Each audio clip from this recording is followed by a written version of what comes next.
Okay, so I'm Cynthia, and I'm the host of the reality series CPS the Horror Stories.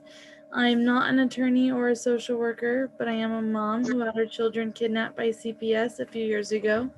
After 2 years of fighting, I did get my kids back, but that doesn't mean that we still don't have and go through the current struggles of the traumatic events that were caused by CPS. It is a forever lasting thing. I don't believe that CPS is about protecting children, but instead about the dollar sign above their heads when they get to sell them to other people. So I have this platform to have family members come on and share their stories about their horrific nightmare of dealing with CPS. So, do you want to introduce yourself? Hi, I'm Sheila June Westman, and I have 3 children, and 2 were taken by CPS. And I am 26, and I'm a stay at home mother to my youngest son, who is almost 2. And I am currently still uh, trying to get justice for what happened and being wrongly accused of harming one of my sons. So let me ask, did you deal with CPS as a child? No, I've never had any sort of uh let's see. No. I've I've I've had a overall a really good childhood. I had great parents who did their best to raise me to let's see, to just to be the best that I could. They did the best they could, and they did a pretty. I really honor my parents for how they raised me. I didn't have any problems with my parents. They were good parents. They didn't do drugs. They didn't. They were very aware of health and cleanliness and having structure, and so that was a major boost for helping become the woman I am today. That's awesome. Yeah, So the first run-in that you had with CPS is as an adult dealing with your children, correct? correct. Yeah. Okay. Um, so you said that you're a single mom. Can I ask what happened to the father? The father of my children passed away, and yes, I see the father who passed away as the father for all 3, because I believe he's always going to be there and protecting and guiding us. So yeah, he's in heaven, and he passed away in July of 2017, and he he was the love of my life. So it's been uh, quite quite a difficult time to navigate losing a loved one. I'm Yeah. sure. I'm sure. I can't imagine. And as you had mentioned before, and we'll get into it in a little bit, but he's the father of 2 of the children, correct? Correct. Well, yeah, blood wise, not the first one either. But prior to that one, I had 2 pregnancies that I ended up losing that were his. Yeah. So there was a lot of opposition being with him in the beginning because of the age difference, and also because um my dad just didn't like him. So there's opposition. What is the age difference? 10 years. Yeah. He's older? Yeah. Yeah. Okay. Well, let's start then with I know you have a timeline written out. Do you want to just go off the timeline, or do you want me to ask questions? Both are fine. I can start with the timeline, and if you have questions, or if I'm if you have a question, you can Got it. definitely say it. So, how does your timeline start? Well, my timeline starts with when I got hit on my bike back in 2013. Okay. And this is way before, well, not way before, but before I had my firstborn son. Okay. Just to briefly touch bases on my traumas, because that physically was hard, and I'm shocked that I even had a kid after that happened, because physically I was in a lot of pain. I got a fractured back. I fractured my back when the impact occurred, and when I got hit on my bike by a car. So I fractured my L1, L3, and L4, and I had to wear a back brace for quite a while, and that was very difficult because I didn't like it. And so that happened in like 2013, 2014, and I ended up having 2 pregnancies between some point between that time frame, and I lost those 2 pregnancies with the one who passed away. And then after that, I had my firstborn son, who I had January 2015, who's almost 6 years old. And then I had his brother in October of 2016, October 15th, 2016. And then their dad passed away even before my youngest son at that time turned 1. So he passed away in July of 2017. And then that's when I met Mr. A, who owned the prescription meds that my youngest son at that time ingested. And that is when the break-in happened, and the incident with the pills that my son ingested, and rushing him to the hospital, and CPS getting involved at that time.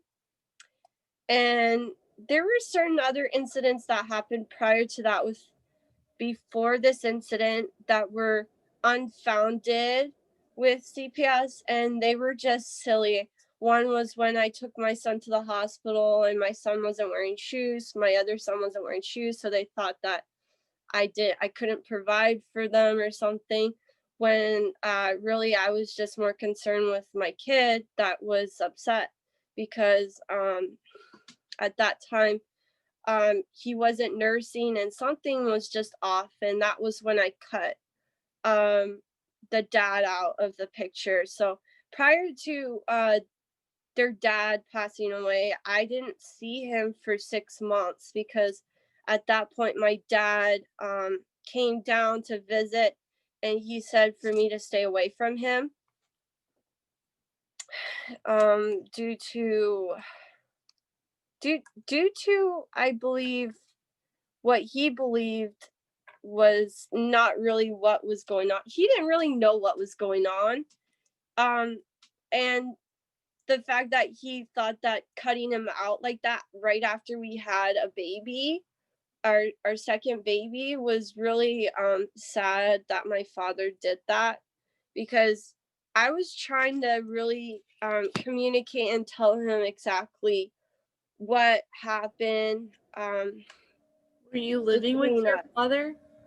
No, he lives in Canada. So when I had my first baby, he visited probably twice. So the second time he saw his grandkids, he was like, my firstborn son was already like 2. He was already a toddler, and so he didn't see me a lot as a mother. The one I was really close to once I had my children and even prior was my mom. I've always had a very strong, good relationship with my mom because I believe because she gave me a good 3-year start. She nursed me until I was 3, and I think that really made a difference because with my firstborn son, just with my own experience being a mom now, with my firstborn son, I nursed him till he was 3. And I can see a difference with my relationship, even though I don't see him, with that one, based on the relationship I have with my second-born son. Did you not nurse him?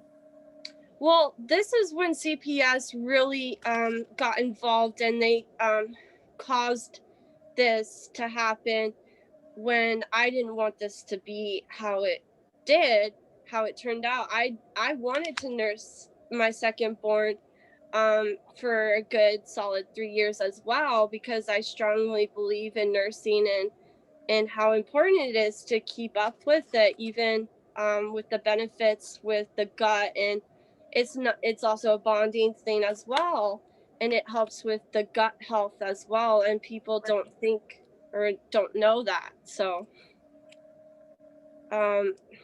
what CPS did was they got involved once the incident happened. My son was 16 months old. My youngest son was 16 months old when he ingested the meds.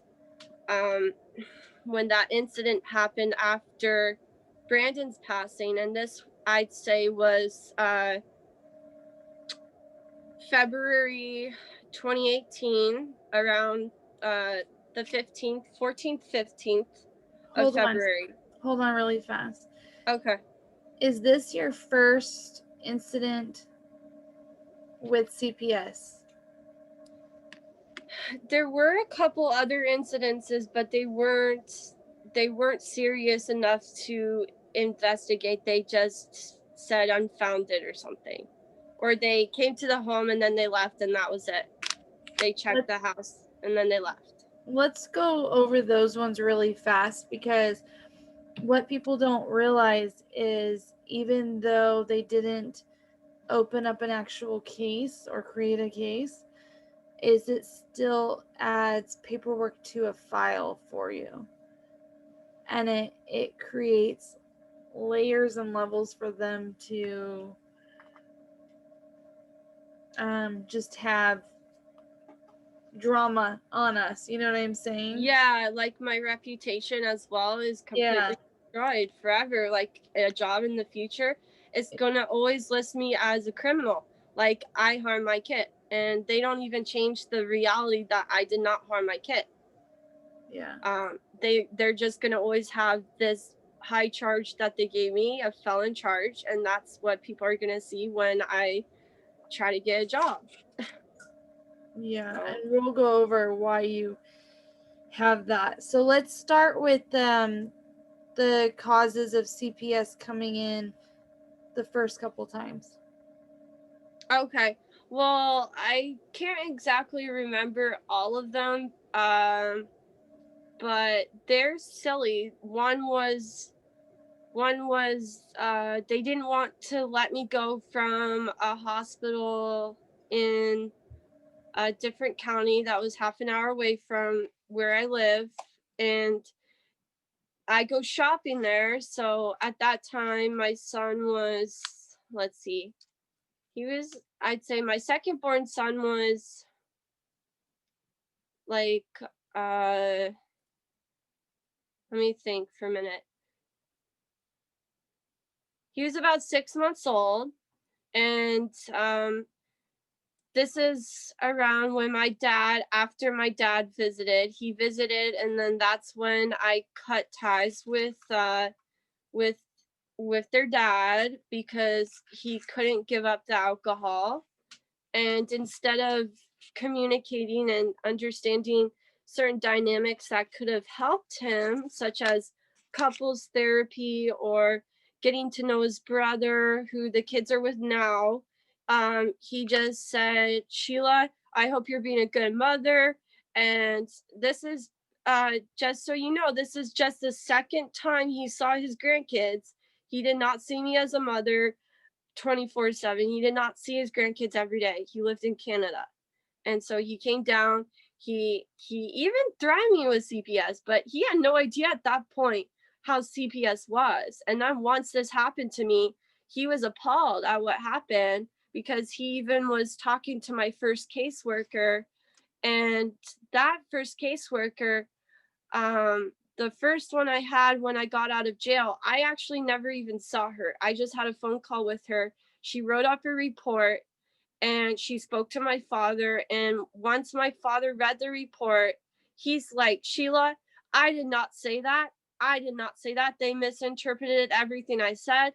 And I was just shocked at how awful these CPS workers did their job with the reports, because I even told my uncle, I could do a better job than this, because I'm very I take very, like, it takes a long time for me to do my work, but I do it thoroughly, and when I'm done, it's like it's very detailed and it's very thorough. And it's not anything like these reports where they just put together something real quick and it's like a bunch of lies and exaggeration. And so they lied and they said all this stuff that my father said to paint even a picture of my father, even though I did give you a brief, I don't know how to say it, of the relationship I had with my dad prior to the incident and dealing with CPS. So yes, he said some things that he probably didn't really mean, or he just didn't know everything. He didn't know all the facts. He didn't know what was going on with the dad. And so he just jumped to conclusion and said to cut him out completely, regardless of taking into consideration I was the closest one to him, and I stayed by his side because he had seizures and epilepsy. And so if no one's by his side and he has a seizure, he's in trouble. But then I also realized I have to put my kids first and that my dad's right. So I kept my word and I told my dad I'd stay away from him.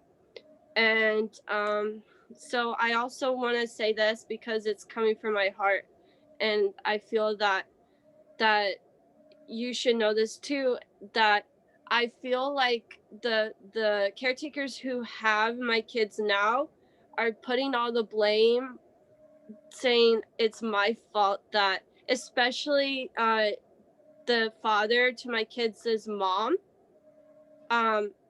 she really puts a lot of blame on me as if I'm the one who caused her son to die.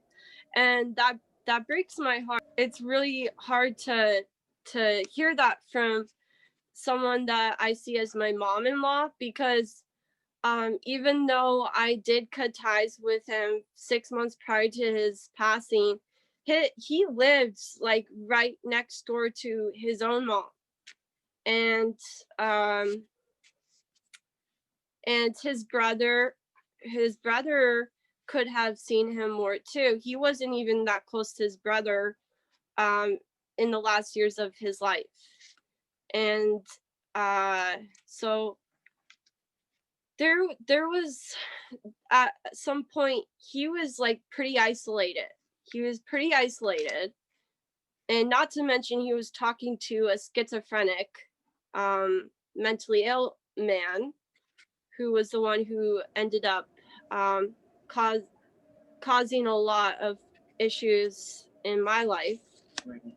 So the reason why I wanted to also bring this up was because at one point when my when my fiance was still alive, his mom and I were having a phone call, and she was saying, Brandon's never going to forgive you for having he's never going to forgive you for having and she would keep saying that over and over again. And she gets to see every day. Hold on, because you're saying a name. Oh, I'm sorry. My firstborn son. She blames me and my firstborn son for my fiance's passing, which is not at all right, because How does she blame your son? my firstborn son? Yeah. Well, before this happened, before my fiance passed away, she would say that my fiance won't forgive me for having him, as if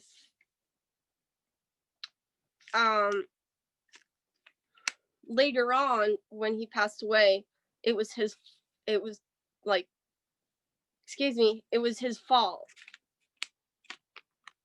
or it was my fault, because she does this silently and in a way where I can just feel that she just doesn't want anything to do with me, and that she's just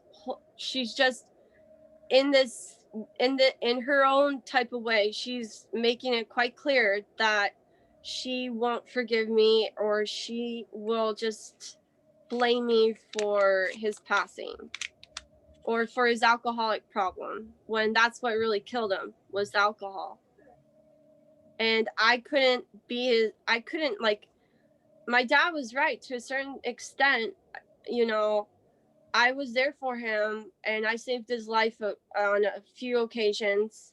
We were lucky we had our second-born son, that his brother has, the dad's brother has. We were lucky we even had him through what we were going through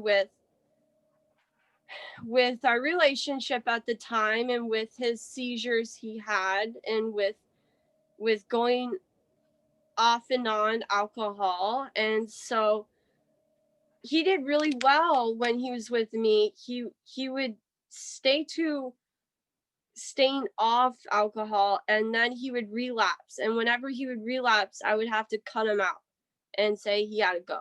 And so this happened since my firstborn son was born. And that's when it began to get really, really intense with the seizures and with that. So that's also what was very traumatizing, was not knowing when he would have a seizure. And when he did have a seizure, not knowing if he would be okay, because his very first seizure he almost died, and I saved him by the grace of God. I was there when that one happened, and this was when I was pregnant with my firstborn son. So he could have died when he had that seizure. And so we are very fortunate we had our second-born son, that his dad's brother has, and his mom. So I believe that they still blame me. Does your ex-fiance's mom have both of your children? Yes, she does. And also, I didn't mention, I used to talk to her every day. She was like my second mom. Like, I'd see her as my mom-in-law, and she would talk to me every day almost. And now that she has my kids, she blocks me on everything. I don't have any sort of contact with her. And once she knew she was going to get the kids, once that was already set in motion, she started blocking me and treating me differently. And And they've So, adopted them, right? yes. Yeah. Who adopted them? My fiance's mother, her other son, her oldest son. I don't want to say names, but So your fiance's brother. yeah, and his partner, they have my kids. And just to be quite honest, I don't know his partner at all. He's never, hardly ever been around my kids at all. And I even have in reports when he finally went to a visit after I had my third born son, a month after I had him in February of 2019. That was a very intense visit that I hope that we can touch base on today. When I had a new social worker, I just had my third baby, and not to mention their very first visit, my son's very first visit, meeting their baby brother, being in a public setting, not knowing who my new social worker was, and it was just overwhelming for me. And not to just to even think of my children and how they were processing that, especially my oldest, who I'm very connected with. I can go like 6 weeks without seeing him, and we can see each other, and just we immediately connect, even if it takes a little bit to warm up. We have that connection, and that's what CPS can understand, and they cannot take that away from us. And that's why I hold on to that connection in hopes that it will help his baby brother out, who ingested the medication that led to both of them being taken. So Now, do you still, being that they've been adopted, do you still get to see them or talk to them? Or? I don't. Nope. Last October is when I had my last visit with them prior to the adoption, and then I was asking for some pictures, and I was asking if I could see them, and I would be connected to my fiance's brother, or my fiance's my fiance who passed away's brother, who has them. He's the only one that I'm able to reach out to, who sometimes gets back to me. So throughout the last year, that's how I've been trying to reach out to them, is through him, because my mom-in-law blocked me on everything, on every platform. The last sort of communication I've had with her, she was saying, "Sheila, I saw you today. You better stay away or there's going to be trouble." And I'm like, and when I read that, I was sitting in front of my house, and my uncle rode by on his bike. I'm like, my mom-in-law just messaged me this message saying she saw me, and I'm like on the verge of crying, and I'm just shocked and upset that she would say that to me, because I was not at all trying to find where they live. And that's what breaks my heart, and why I'm just very sad a lot, because the one I do talk to, my fiance who passed away's brother, he wants to work trust with me, and he would say moving forward, and use those phrases with me, and privacy, and all of that. But what he doesn't understand that I'm trying to communicate to him is, how can they work trust with me when they don't even try to put an effort to communicate with me and to connect with me and with their baby brother? Because it's really sad. A year's gone by. The one who was a danger to my children, who caused a lot of this to happen, And no blame. I totally take responsibility for my own actions and allowing him in my life. But he's been in jail, and I've been here for them. I don't want to be here. I'm here because they're here and because I care about them and I want to be in their life in a certain extent where I can have like mommy dates with them, take them to the park, and I want to be able to have that trust with the caretakers that they're with, to be able to even know where they live without them being scared or thinking I would go over there unannounced or harass them or try to take my kids, because I'm not at all trying to take them away from them. I just at this point want to be somewhat involved in their life. So That's it. Yeah, let's pause and Okay. regroup and go back. So the initial reasons that CPS was first called was by your father.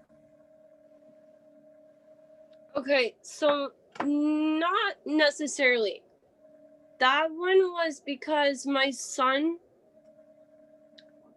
second born son was acting funny.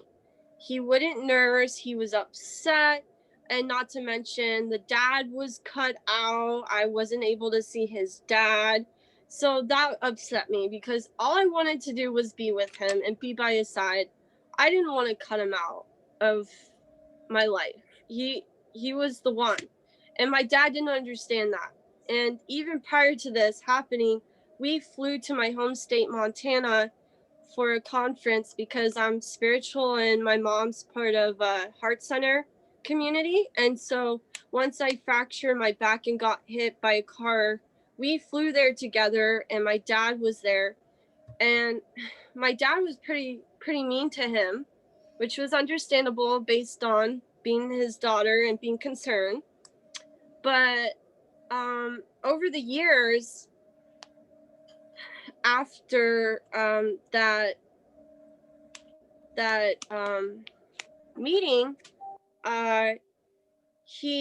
he still had some bias and judgment towards my fiance, and he didn't honestly really get to know him.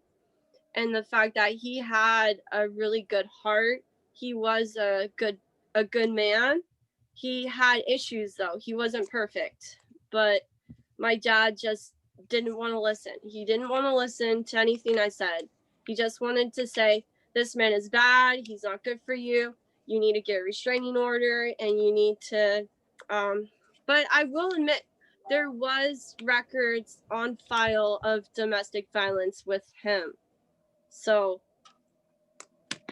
that was something that they even were making it difficult to get out of the hospital with my firstborn son because of the domestic violence records with my fiance who passed away. But luckily my sister was with me, and she was saying, when they were saying at that point, there's something wrong with her, she's not looking us in the eye, and my sister just bluntly said to them, she's shy, she just had a baby, it was her first baby, what do you expect? And then they left me alone. But it was something that they just jumped on me after I had my firstborn son at the hospital, saying and they were talking about the domestic violence that they had on record with the father who passed away. Okay, and so hold on, because we're kind of doing our circle thing. Okay, so let me look at my timeline again so we can get back on track. Well, hold on. Who then, you said, you told me that your dad had called CPS. True? No, he threatened me when he finally randomly out of the blue took a visit here to visit me and my sons, his grandkids. At that point, my second born son was 5 months old, and that's when I last had contact with their father. And then he passed away 6 months. Wait. Like 3 or 4 months after that. So yeah, I last saw him, I believe, February of 2017, and then he passed away in July. And my father, he visited in April of 2017. And he also visited when my firstborn was 7 days old. So when he was a week old, he visited his first grandson. And then he went back to Canada. And then he came back for his second visit once I had my second kid. And okay, but hold on, because it's just a quick answer. Did your dad ever call? No, he didn't. He threatened me though, but I think that was a mistake. Yeah. You had said in the beginning that CPS came because your dad had called. No, he never called. He never called on me. He just threatened me with saying CPS. Which is why you separated from the dad and stopped talking to him. No, I didn't stop talking to him. I listened to him. He told me to stay away from the dad who passed away, and I did. And that caused a lot of hardship for me because I wanted to be a good mom, and I was being a good mom, but it was hard being away from the dad because we were so close. And we, at that point, we needed each other. And I don't know, after everything we've gone through, I wish my dad would have been more understanding and sensitive to our situation. So he wasn't just like cut out how he was, because he was the dad, and he wanted to be there, and he was doing a program to help with his alcoholic problem, but he was keep relapsing. So he would go like even 6 months in his program, and then it would just take a day and he would relapse and drink. I think what caused him to get worried, now that I'm really remembering some certain dynamics that happened, when my second son was 2 months old, around Christmas, there was an incident when I was at the dad's place when he started drinking, and this never happens. I'm never typically around him when he starts drinking. He's usually at my place and he's drinking smoothies and he's eating healthy, but he was at his place and he was drinking, and this was Christmas Eve, and he ended up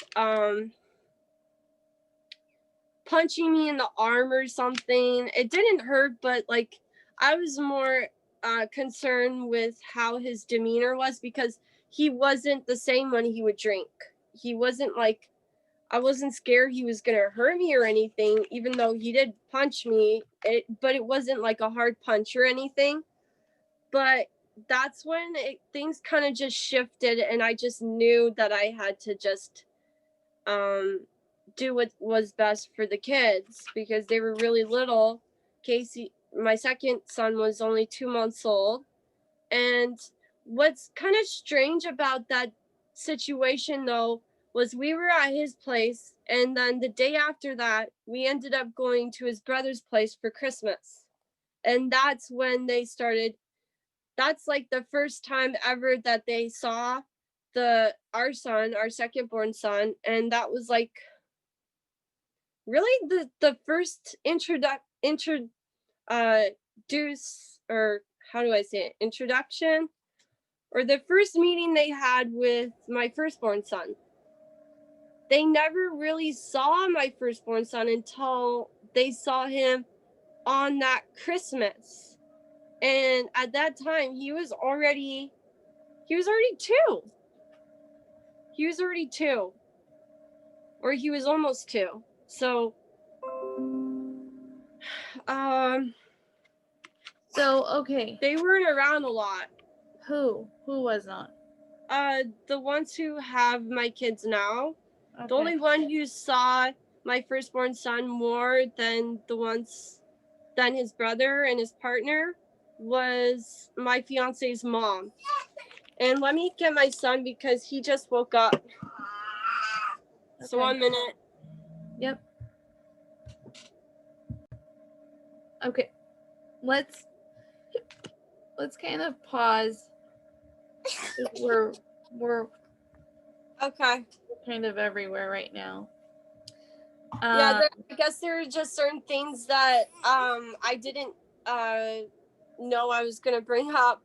So that's the thing when I'm talking about my nightmare and all the events that happened. There's certain things that I totally forgot about. Yeah, I understand. Yeah. Okay, so prior to the main incident with CPS, who called CPS for them to come in your life to check on you? The hospital. When I took my second born to the hospital, like when I said that there was something, hold on. When there was something like not right, like he just seemed upset. This was once the dad was cut out of the picture. He wouldn't nurse. Something was not right with him, and they couldn't even figure out what was wrong with him. I don't even know to this day what happened or what was wrong, because once they had him in the hospital, they were more concerned about like whatever they thought was the case with me. They thought like I couldn't provide for them. I didn't have a home for them. I don't know what they thought, but just because of my oldest son at the time not wearing shoes. He wasn't wearing shoes, so they thought I couldn't provide for him. And was he walking, or was he in a stroller, or was he? I think we were originally, prior to going there, we were at a park, so he was just barefoot. He wasn't wearing shoes or socks, but they were in the car. Right. I just didn't put them on him because I wanted to see what was wrong with my son. Right. When you went into the hospital, did he walk in barefoot, or was he in a stroller? I think he was just barefoot. Yeah. I should have put shoes on him, but at that point I'm just like, I'm just gonna do this real quick and see what they have to say about my son, the youngest one at that time, my middle son.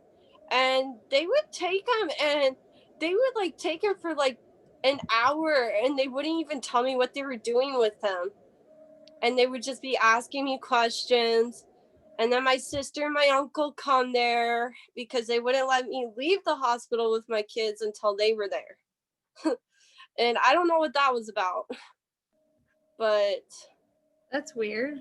Yeah, and they didn't even tell me what was wrong with my son, and they let us all go. And I'm like, well, what is wrong with my son? But after that, he seemed fine. I think honestly it was because we were cut away from the dad, and he was picking up on his dad. And stress. Yeah, so. Okay, so when the hospital called CPS, they came to your house? They came to my house a day or two after that happened, and they checked to see how the house was. They looked at everything. They didn't see anything wrong, and then they left, and that was it. The case closed, or it wasn't even an open case. It was just an investigation type thing. Okay, so then, is that the only time that they came or called? I think they have some other unfounded ones, and that is like when my kids seem to be messy or something, or unkept.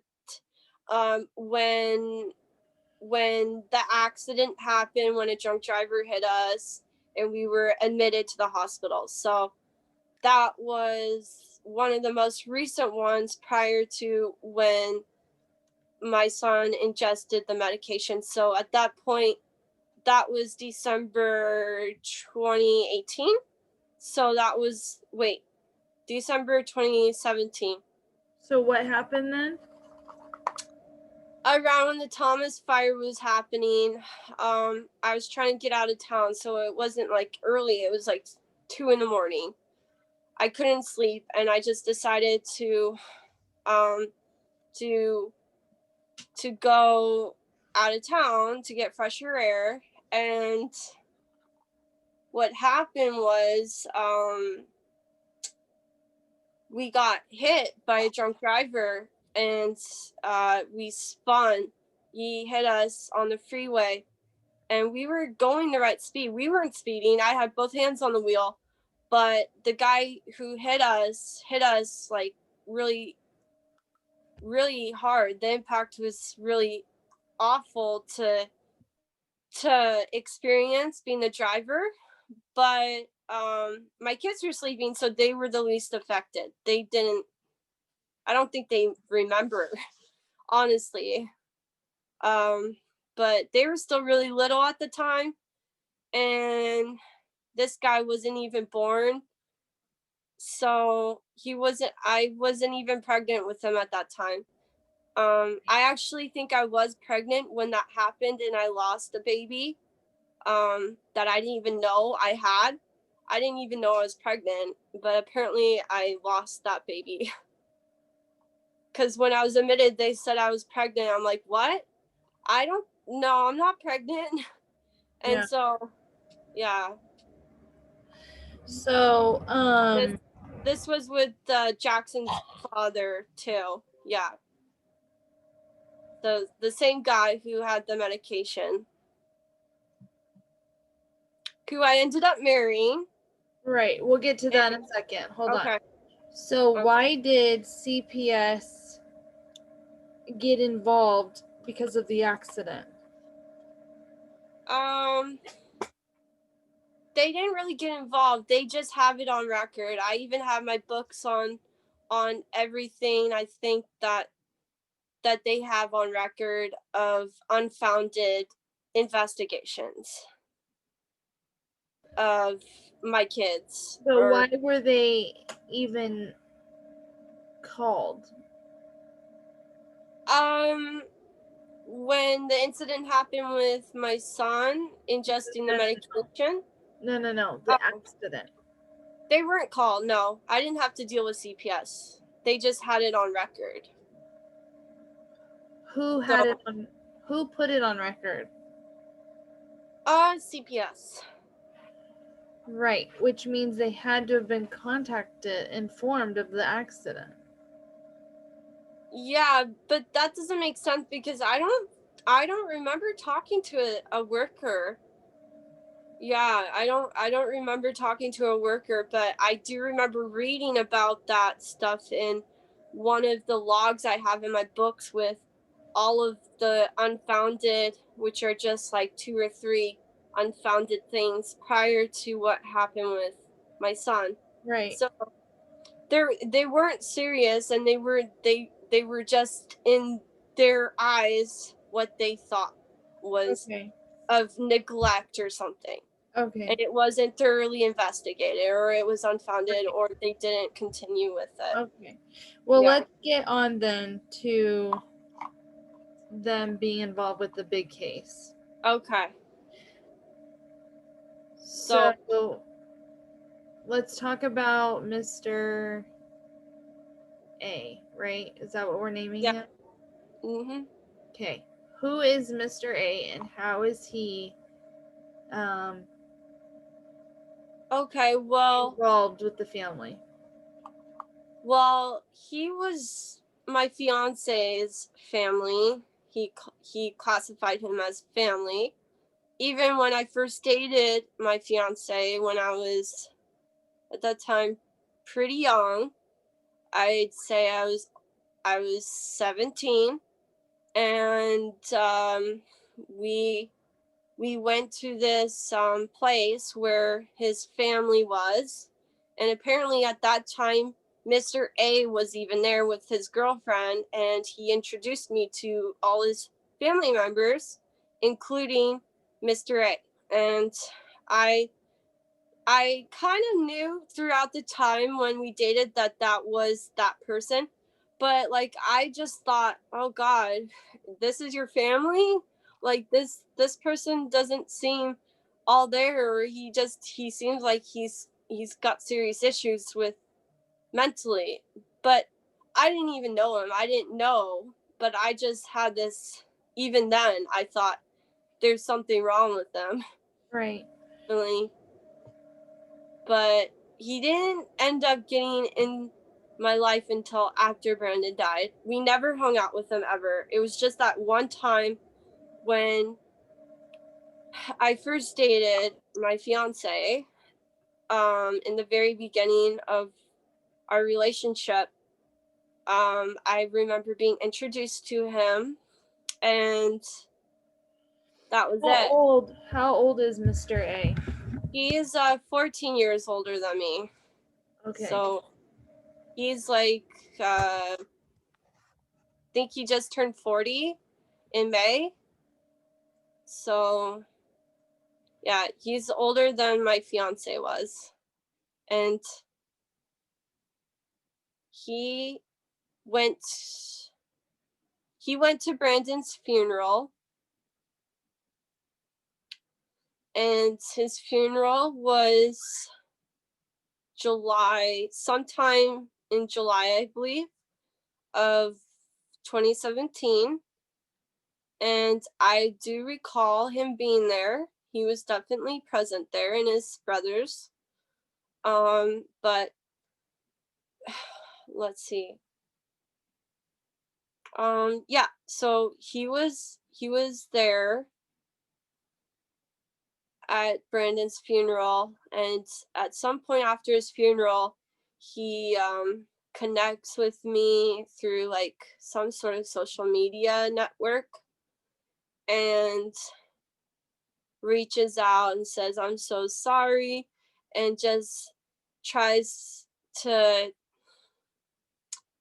get his way back, or get his way in my life through my fiance's passing. So I never hung out with them. The only time I would see that guy was periodically when my fiance would be like FaceTiming him. Right. Sometimes they would be like talking. Like I remember a vivid memory on the 4th of July after the fireworks. We were downtown at a Starbucks, and I was sitting right by him, and he was FaceTiming him, and I was just shaking my head like, why are you talking to this guy? I didn't even know him. I didn't even think anything too much of that person. I just knew even then, like, why are you talking to this person? So What were the things that he was doing or whatever to make you feel negatively about him? I guess because sometimes, like, when he would start talking to him, I would look at his profile sometimes. I would glance at it when he would like try to get my fiance's attention, and I looked at some of the videos, and I just felt like, there's something. He seems like he's ill. Like there's something wrong with him. like even then I knew there was something wrong, but I just didn't really focus on it.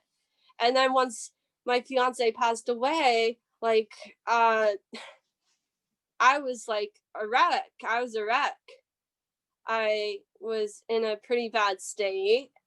And not to mention that guy in particular, being super close to him prior to his death, was like making me question him, like, what did you say to my fiance to make him to make him say the things that this guy said he said? And so that's when I started hanging out with him and seeing all their messages that they messaged each other. And I will be honest, they were not nice. Some of the things that they said to each other were mean, and they were not nice. They didn't even seem like that they were good friends. They just seemed like that they were mean to each other. So honestly, that's what I saw from the actual written messages, but everything else I can't say because he's mentally ill, so I don't know if it's like true or not. I'm just okay. So when you hung out with this man, Mm-hmm. all these negative things, why did you pursue? Well, that's the thing, is I shrugged that away. Every time I saw that, I didn't want to really find out if he was sick or ill, because it wasn't my business. Like I didn't do that with Brennan, with my fiance's friends or family. I just, Right, I understand that, but but then I why did did you care. continue to hang out with him? Oh, because right away I didn't see the signs right away when I was actually like with him in person. He at first didn't seem or appear to be in any way uh, a danger to myself or to my kids. He seemed normal with most of our interaction. He seemed normal. He didn't seem like there was something wrong with him or that he was a schizophrenic.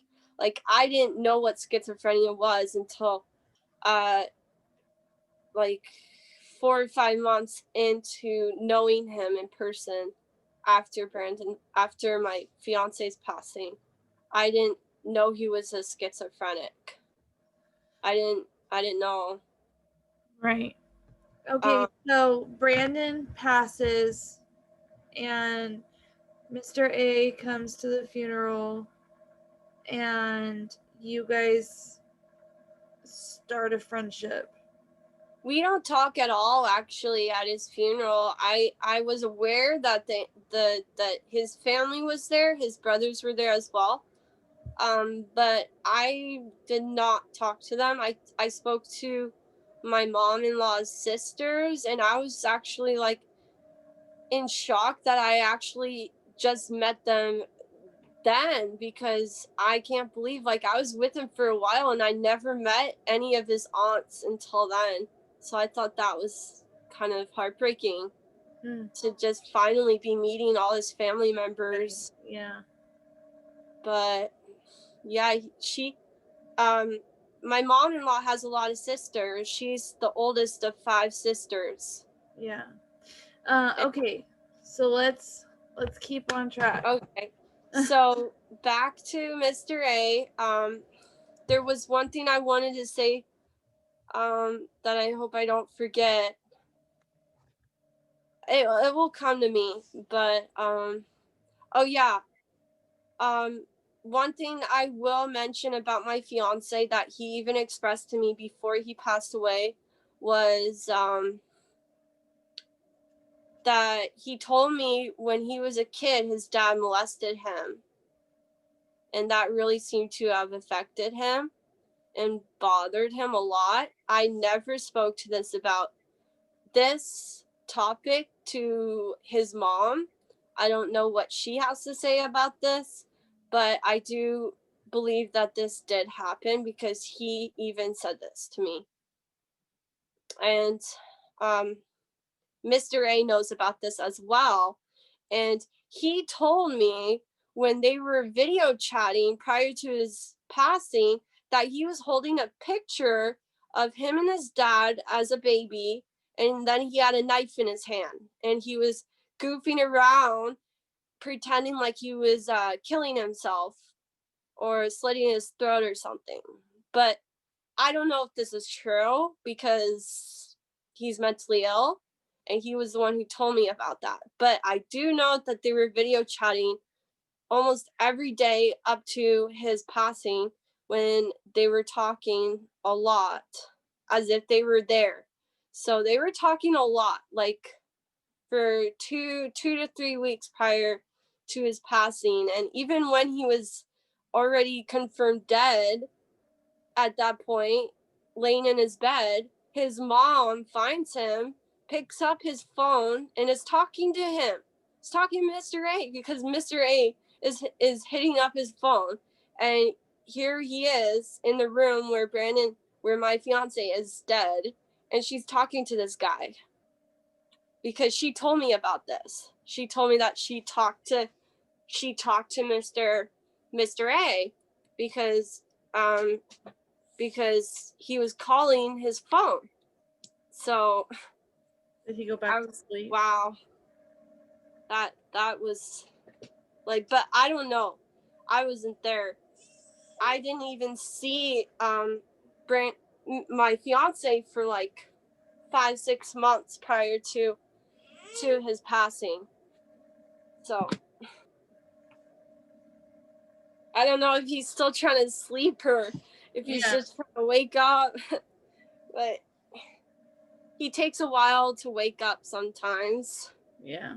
So just rolling with it. But if I need to, I can put on a little ABC or Little Bear show for him, if that's okay. Yeah, he's fine. Okay. But yeah. He's happier now. But yeah, you know when they sleep and they get like those marks from their clothes, right? Like that? Yeah. Well, that was something he had when I took him to the courtroom when I had court all year when he was just not even 1 year old, from when he was born up to 1. I would take him with me when I had court for my other kids. And they would make referrals on that silly stuff that I just showed you, like marks from being in my arms, from nursing. Like they would make referrals. They were really trying to take him. They really were. And they didn't succeed because they would come and there was nothing wrong with them. Yeah. So they really tried though. But Vincent W. Davis was my attorney, and I had his paralegal Denise on my case, Denise Bodan. And or again.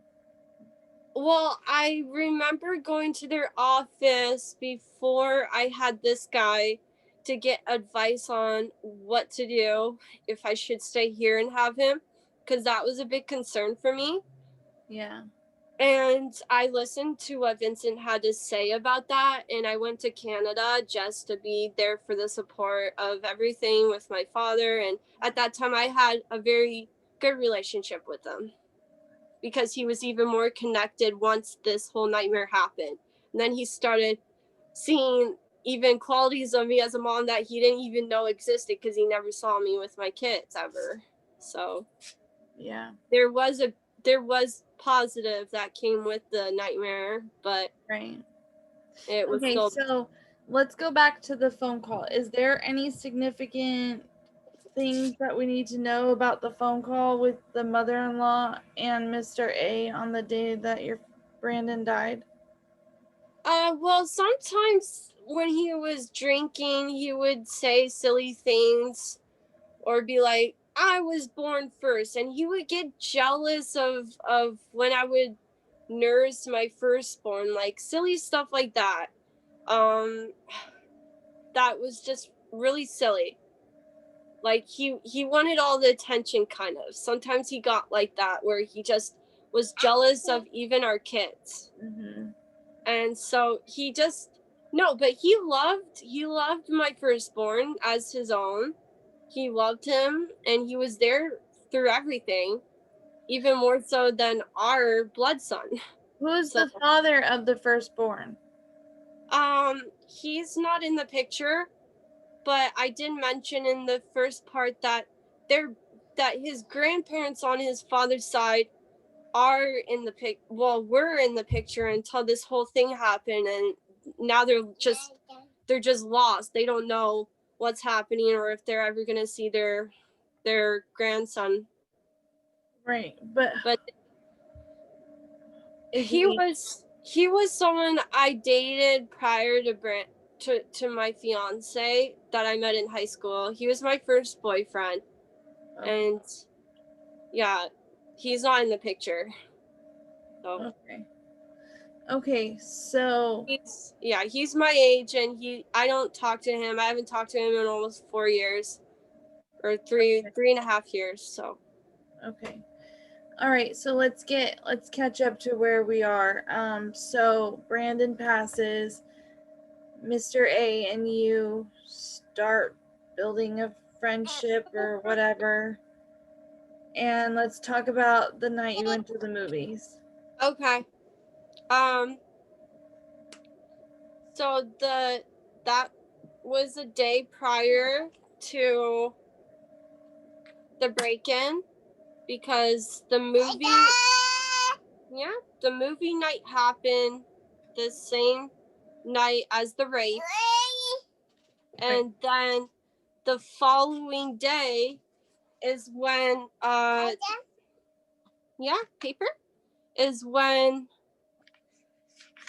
following day is when the break-in happened, and my son, my second-born, ingesting the medication that he owned. Right. And so we rushed him to the hospital, and I guess let's start with the details of the movie night. Oh, okay. So this is after the accident we had, because we were in a big accident. He was there too when the drunk driver hit us. He was in the car. Why was he in the car?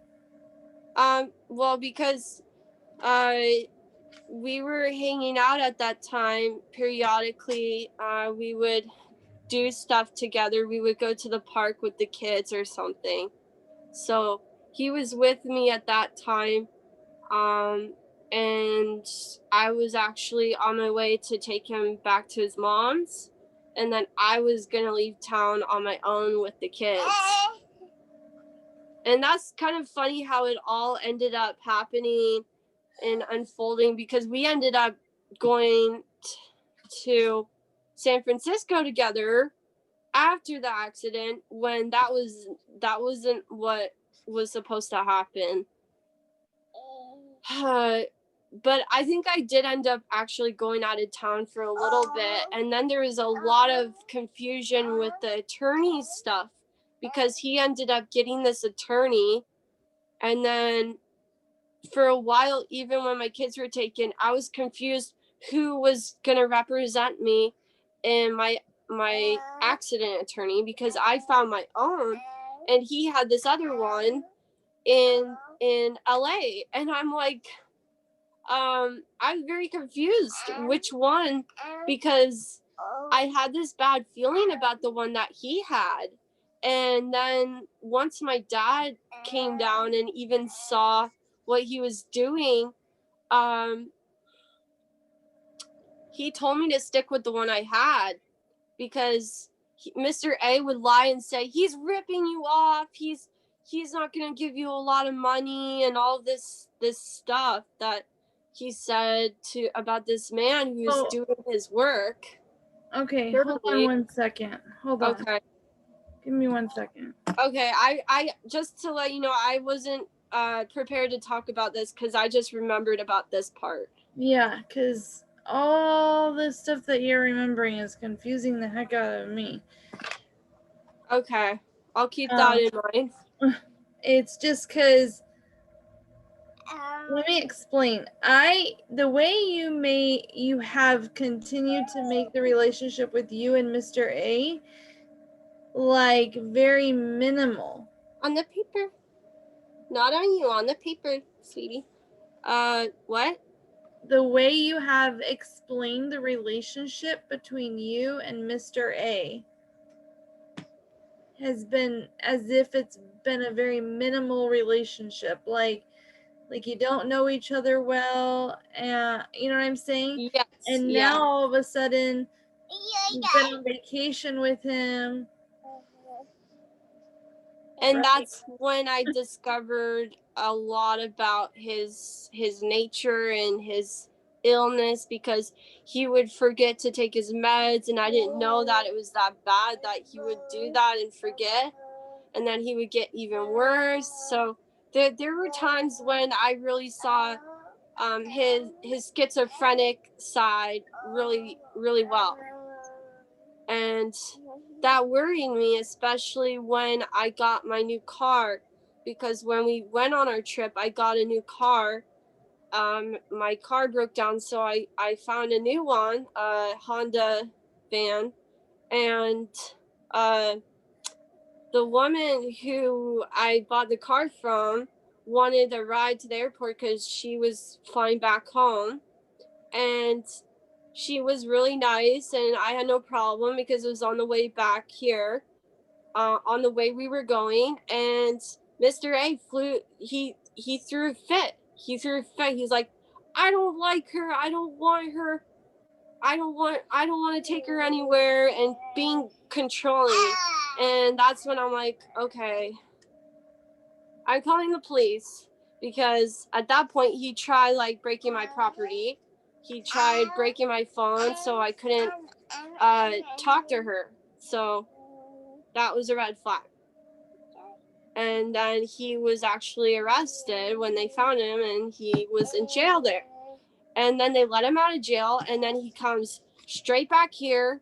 And then once he does that, he just is fixated on having me marry him. And I honestly didn't expect any of that, because I thought he was going to be in jail for a while, and they let him out, and he took the bus back. And then let me get my bearings for a minute, because I'm trying to remember everything correctly so I can say it accurately to you on the events that took place around that time, because it's like I can tell you like the timeline and the events that happened, but sometimes there's a lot of times where things did jump around, and that's how it honestly felt with my you went down? With my nightmare, and with everything that happened with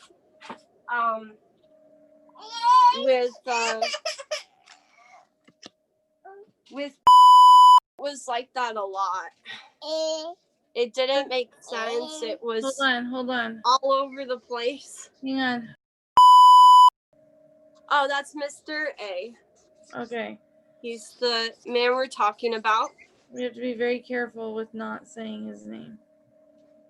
Okay. Hold on 1 second. Okay, so I'm not going to try to figure out the relationship because it's confusing for me. But let's go over the night of the movies. Okay. Well, what happened was we finally just connected on social media, and we're talking, and he was just saying his condolences about my baby's daddy's passing, and then we just ended up hanging out randomly, and then that's how we started talking. And then since that point onwards, we just ended up hanging out more and going to the parks with the kids. And then we had the accident where the drunk driver hit us. And then we went up north together, and it wasn't a long trip at all. It was not like a month. It was just a week. So we were gone a week, and that was for the new year. And then shortly after, he tries to get me to marry him. I say no, and then the incident happens with my son. Or we see a movie, and then the incident happens with my son. Right. Let's go slow over this. Okay. So you go to a movie. Who watched The Boys? My uncle, who's been involved and around my kids since they were little, since they were born, who by the kindness of his heart lets me stay at his place rent free. So that's where I'm at now, and he's my mom's brother. So he's a great uncle and a great grand uncle to my kids. He's a good person, and he's what would be partially my support system, and he's known it all three since they were born. Yeah. So that's fine. He's watching The Boys. Yeah.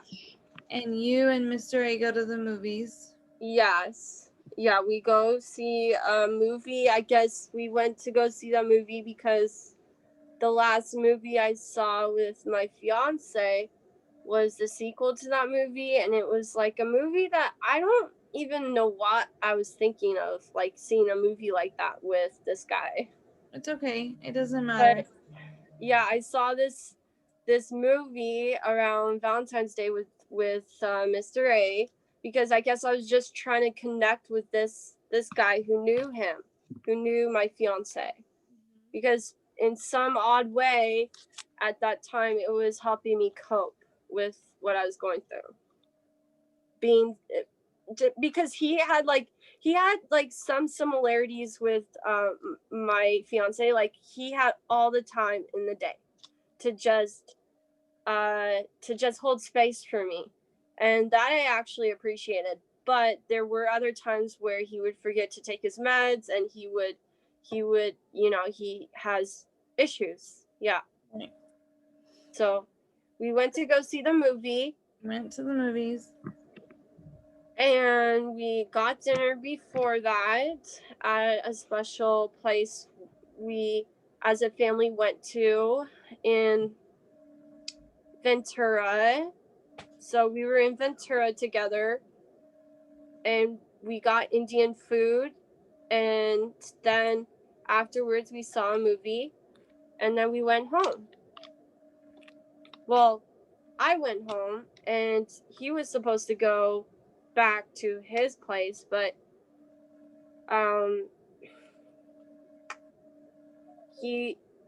I think we had like some plan we were gonna do.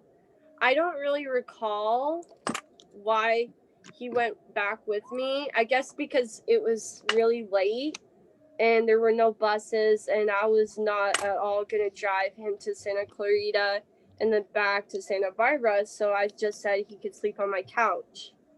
Okay. And we were not together. I did not see him even then, even after going up north together and being in a car accident. I think that, let me see. This happened after the car accident. So even after the car accident, even after what we went through, we were still not a couple. We were not together. And he knew that too. He knew to respect that my love passed away, and that I was not interested in dating or being with him. And in a manner that he just seemed to have kept pushing and trying to make our relation, like our whatever it's called, how we would talk, be something more than a friendship. And I would keep telling him and setting boundaries and saying, no, this is not gonna work. And he really crossed those boundaries that night in particular when we went back to my place. And yeah, that's when the rape happened. And then I got upset about that and I kicked him out. And then he breaks in. And this is where you got confused last time, that he broke in to our house, my uncle's house. Oops. He broke into my uncle's house and he was wandering around our house. Hold on, move the camera so that it's more on you, because it's Okay. okay. Is that better? Yeah, just stay right there, because when you move, it ends up being like this. So, okay. So I have 2 kittens in my room right now, but I have another room for them. But they're getting so big and we're gonna give them a home soon. And yeah. Okay, so back to my the part. Okay, so you go to the movies that night. He rapes you. Yeah, I have no memory. Like things would happen like this, but it was different because I would consent and it would be my fiance. But like this was so different because, for one, I was not with him. He was not sleeping with me. And then I just wake up so confused and what I explained in the first part. And then the fact that he even admits to it. He admitted and he apologized, and then he would try to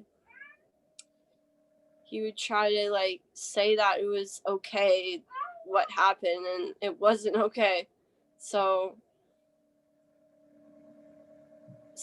I know what I did, what I could have done. Excuse me. I'm confused. I should have called the police when the incident happened, and I should have even reported that right away to the police. Right. And I didn't do that because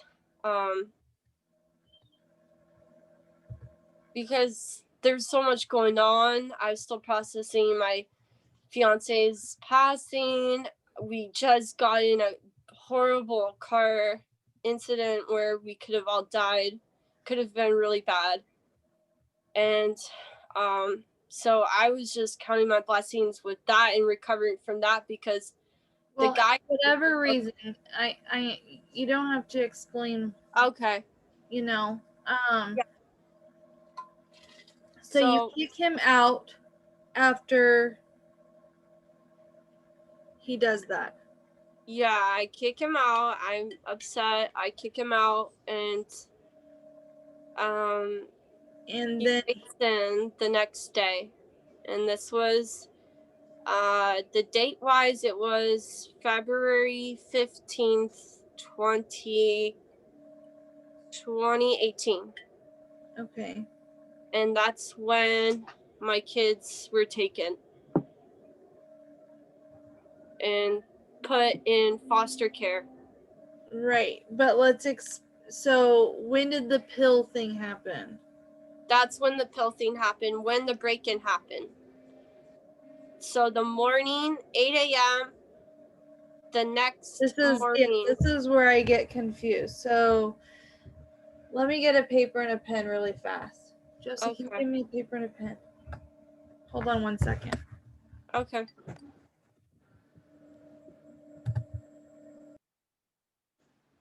color is this? Okay. Purple? Are you ready? Yeah. Okay. So Here's my calendar. okay. Tell me what day you went to the movies. Any day, doesn't matter. Okay. Tuesday. Right here. Okay.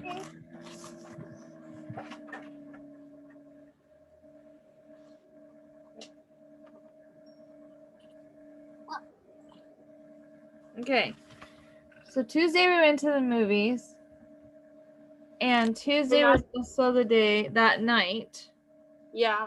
That's the same day that the incident, yeah, that happened. Okay. And then And what time did you kick him out? in the morning in the morning. Your camera's off. Oh. Okay. So, like, what time? What time in the morning? That you kicked him out? 9 in the morning. 9 a.m.? Yeah. Okay. So a lot happened on Tuesday.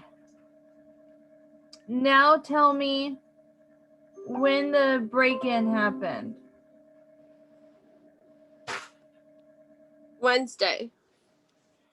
So, well, Tuesday night is when you went to the movies. So actually you kicked him out 9 a.m. Wednesday.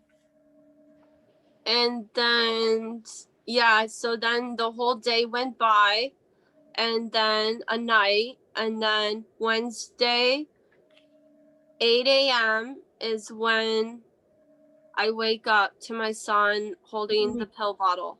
Thursday then. Thursday you. No, Wednesday. Well, that's not possible. Oh, okay.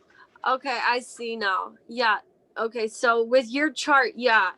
The movie thing and the rape Tuesday, and then Wednesday, and then the next day after that. Yeah. So Thursday morning was when The break-in my son had that. Yeah. and okay. So yeah, I see why you were confused now. It wasn't the same day as the kicking him out. No. It was the day after. Okay. So Tuesday, the movies, the rape, kicked him out early Wednesday morning. All of Wednesday goes by. Wednesday night and Thursday morning, the break-in happened. You wake up Wednesday at 8 a.m. to your son having a bottle of pills. Mm-hmm. Okay.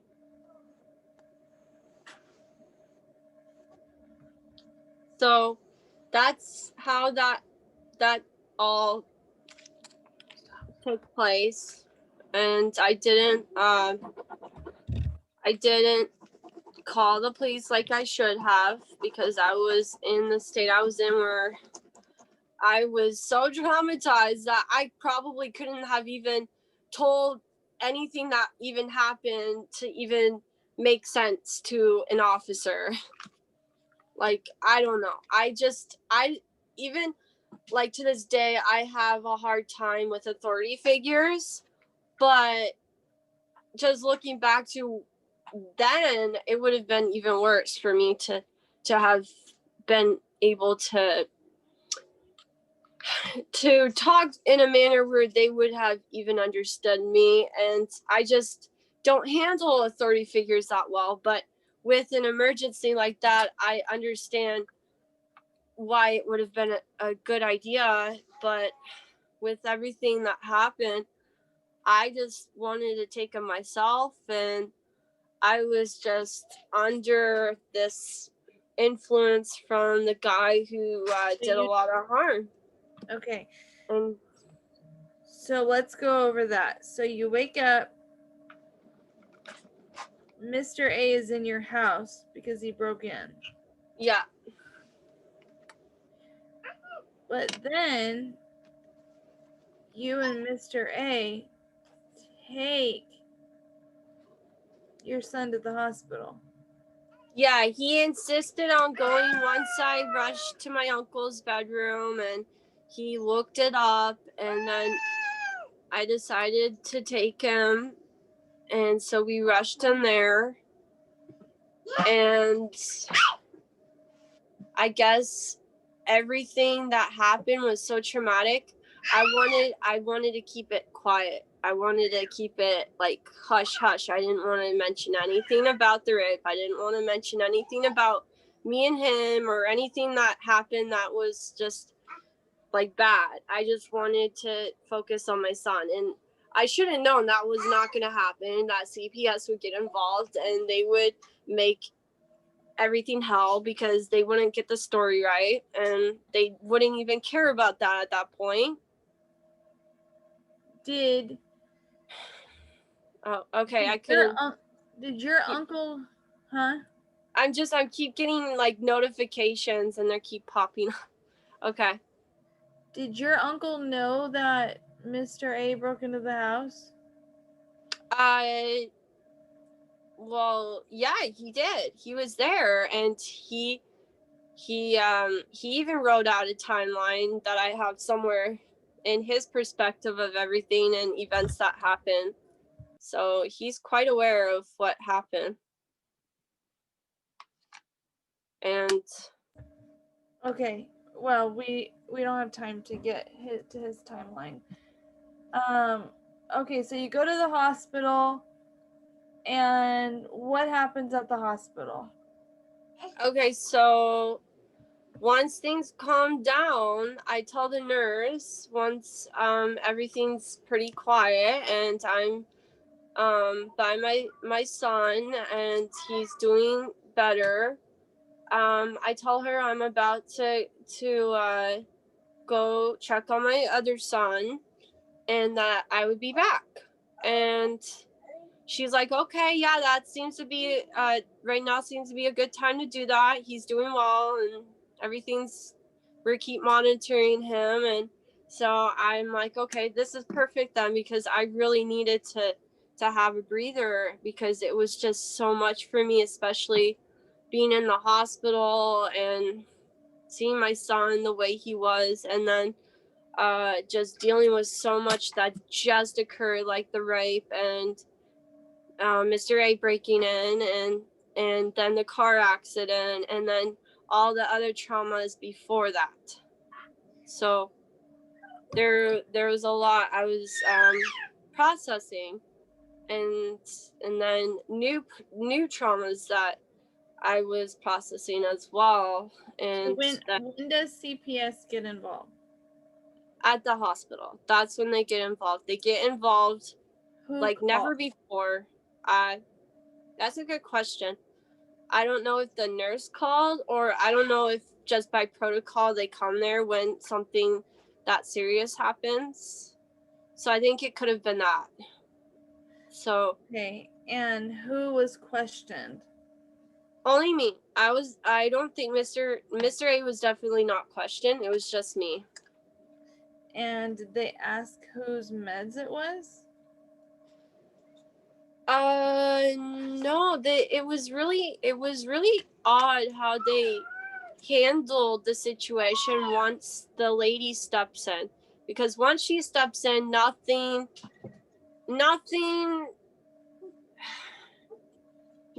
ended up like it should have. She was asking me a lot of questions. I can't really remember, but I do know that she was saying and talking to me in this demeanor that really got me even worse than I already was, considering everything I was going through. So at that point, I just had to get out of there and take a breather. So I ended up telling her I needed to use the restroom, because she was trying to keep me there by saying, oh, we have a charger for your phone. Oh, we have food downstairs that we'll bring up for you. Make yourself at home here. And I was just, at that point, I'm like, no, you can't tell me what to do. Because like, I was already telling the nice nurse that I was going to go home and make my tea and check on my other son and nurse him, and then I'd be back. And they didn't let me do that. And so I said I had to use the restroom, and then I ended up leaving by myself. And then I came back home, and they followed me here, and then they just barged in and were following me around even in my home. So I didn't even get a break. I didn't even get to make tea. And then shortly after, they wanted me. It was almost like they were, since they entered the room to talk to me, they were cornering me. They were cornering me, and then when I brought up my older son, that made them corner me even more to finding him, because what I wish I did was I wish I called my uncle at the hospital, told him to take my oldest son to his grandparents' house, because if he was with his grandparents' house, he wouldn't have been placed in foster care. He wouldn't have been put through what he was, because they would have kept him there for sure. And then they wouldn't have kept my youngest son in foster care as long as he was, because he was so little. And he had family members he could be with. So keeping those guys together, I guess, made it look better for them being in foster care for as long as they were. It's just something that's highlighted that I think that is very important once we get to that place. But let's go back. Yeah. Okay. So you're at the hospital, and I'm bombarded with a worker who tries to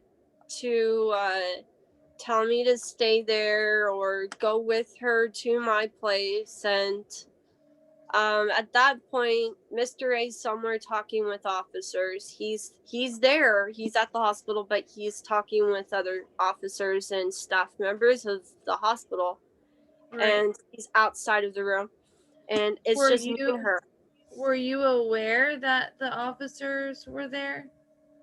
Yes, I was, because at one point, one of the officers stepped in and just had this demeanor as if I was the one who harmed my son. And like, he really believed that I did, and that they were right. But this was before the worker, I think. Or maybe it was after the worker. I'm not sure. I'm not sure exactly who stepped in first. That I cannot remember. But I do remember the officer standing right in front of me and accusing me. Even when I said, "Do you think that I harmed my son?" And he's like, he was acting as if I did. And I was in shock and disbelief that they were just automatically accusing me without even questioning Mr. A, who was there, who owned the medication. Because I'm sure I covered that with the worker. At some point, I'm sure she asked me what the medication was, and I told her what I thought it was, but I don't think I even knew what it was until they saw the actual bottle at my house. What was it? It was the carbonosum. Sorry, I can't pronounce it, but that's fine. So what was it for? Oh, it was for like seizures or something, or a mood balancing thing that Mr. A took for, I don't know, for something that he had that the doctor gave him. But yeah, so when I was at the hospital, I was bombarded with the social worker and a police officer there.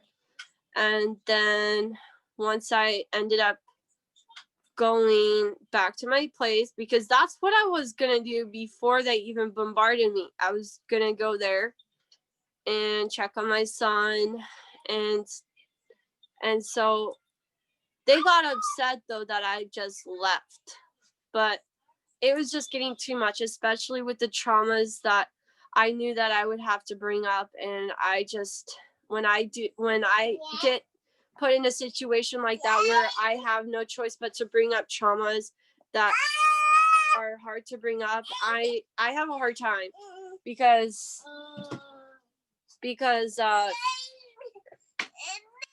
when traumatic things happen, I have a tendency to like block them out and I don't want to talk about them. But that's like a tremendous insight and ability I was able to navigate and tackle really well through my case plan that I had set up after I was arrested. Once it came to my home, I was arrested, and then I was locked up in jail for a week. But before that, I will talk still about when I was at the hospital. So this lady was talking to me. She was a social worker. She was talking to me, and she was telling me not to leave the hospital, that I needed to stay there. And then she stepped out. And then when she stepped out, I think a little bit prior to that, I told her that I needed to use the restroom, and then I left. And so then they figured it out that I left the hospital, and I left by myself. I did not take Mr. A with me because I didn't even want him there. And I didn't know what the heck he was even saying to the officers. And it was making me feel very uncomfortable, and especially all the traumas that he put me through and keeping it like a secret and not saying anything about anything to even the officer, even when the officer was right in front of me. So that didn't make me look good, but that's just how I am when I'm in that situation with a whole bunch of traumas. So I drove back to my place. I don't live that far from the hospital. So it took about 10 or 15 minutes. Okay, so you went home from the hospital. Yes, and I don't live that far from the hospital, so from there to the Mesa was like 10, 15 minutes. Okay. And when I got there, I immediately started doing what I was gonna say to the nurse. I went in the kitchen. I was heating up some water for tea, and I picked up my son, who was 3 at the time, my oldest son, and I was getting him ready to go to the park. And I was about to nurse him, and that's when they arrived at the house.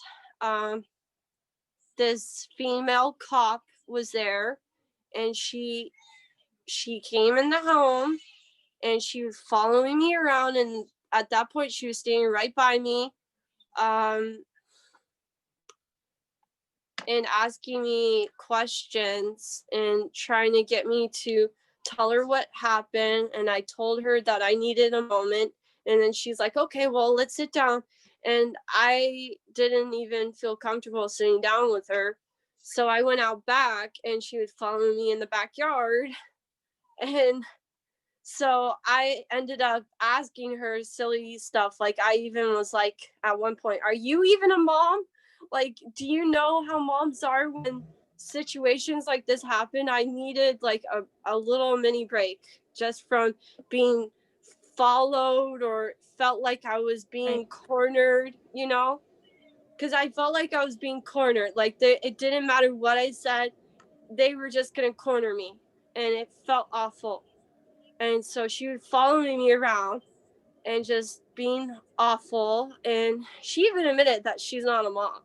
And so it was this female cop, and she was the one who even ended up tackling me on my bed. So we ended up going in the nursery, my room in my uncle's house that I call the nursery. It's all yellow. And so I went in there, and I showed them where it happened. I showed them I was on my bed, and I showed them when I woke up and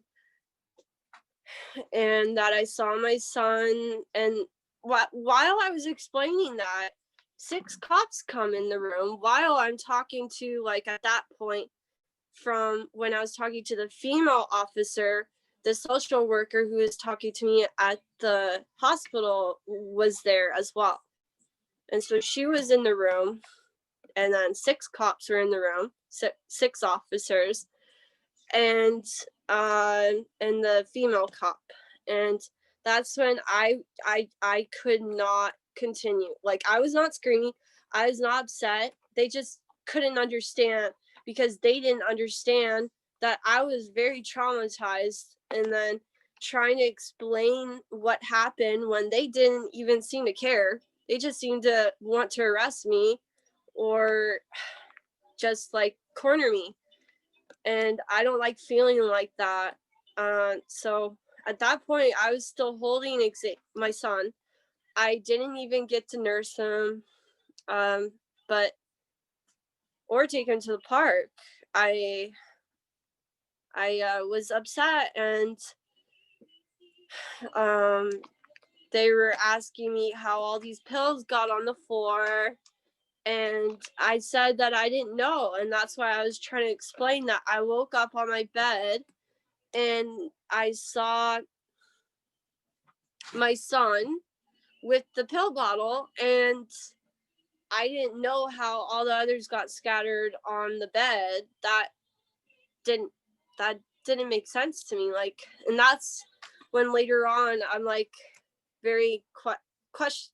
That makes me question Mr. A, like, with a lot of what occurred, as far as what I believe he did and set me up. But that people will say is like a conspiracy, apparently.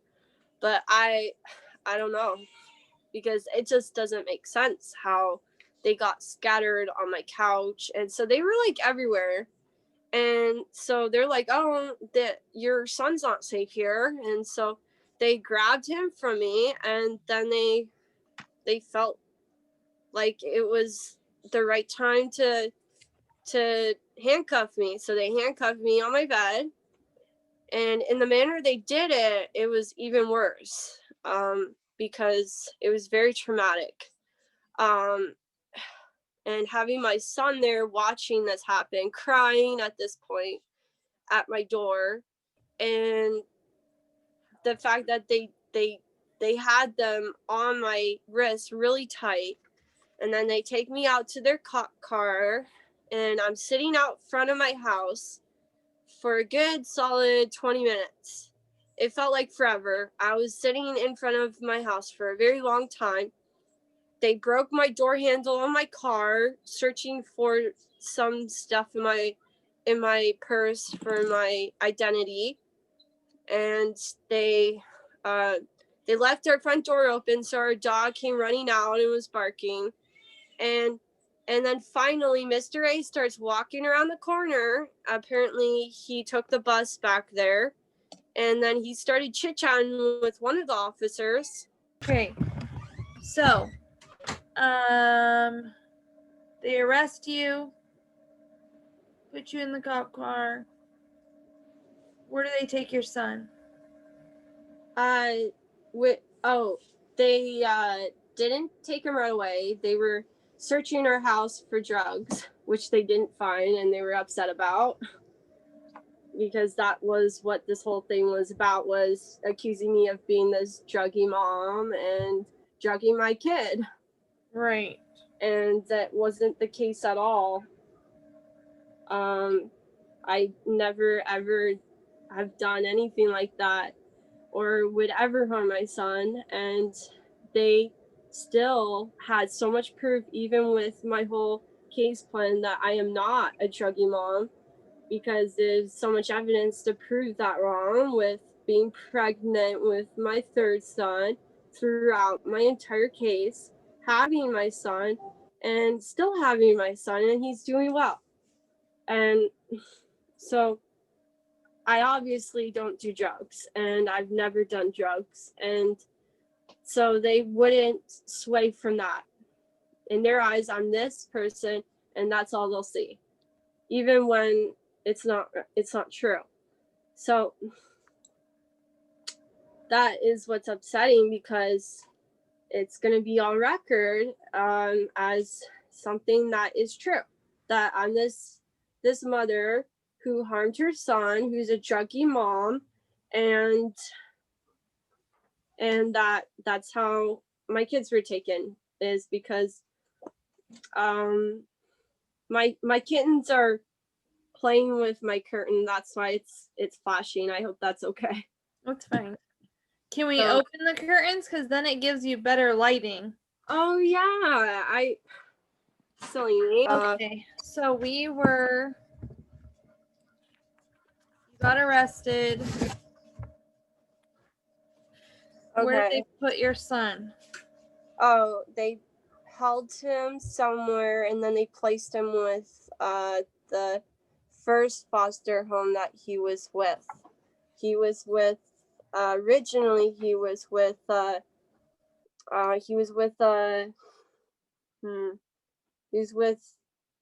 first, like, there were two. He was with names, and then he was placed with the ones that he was with for an entire year. Okay. Yeah. So when he was placed with the first one, though,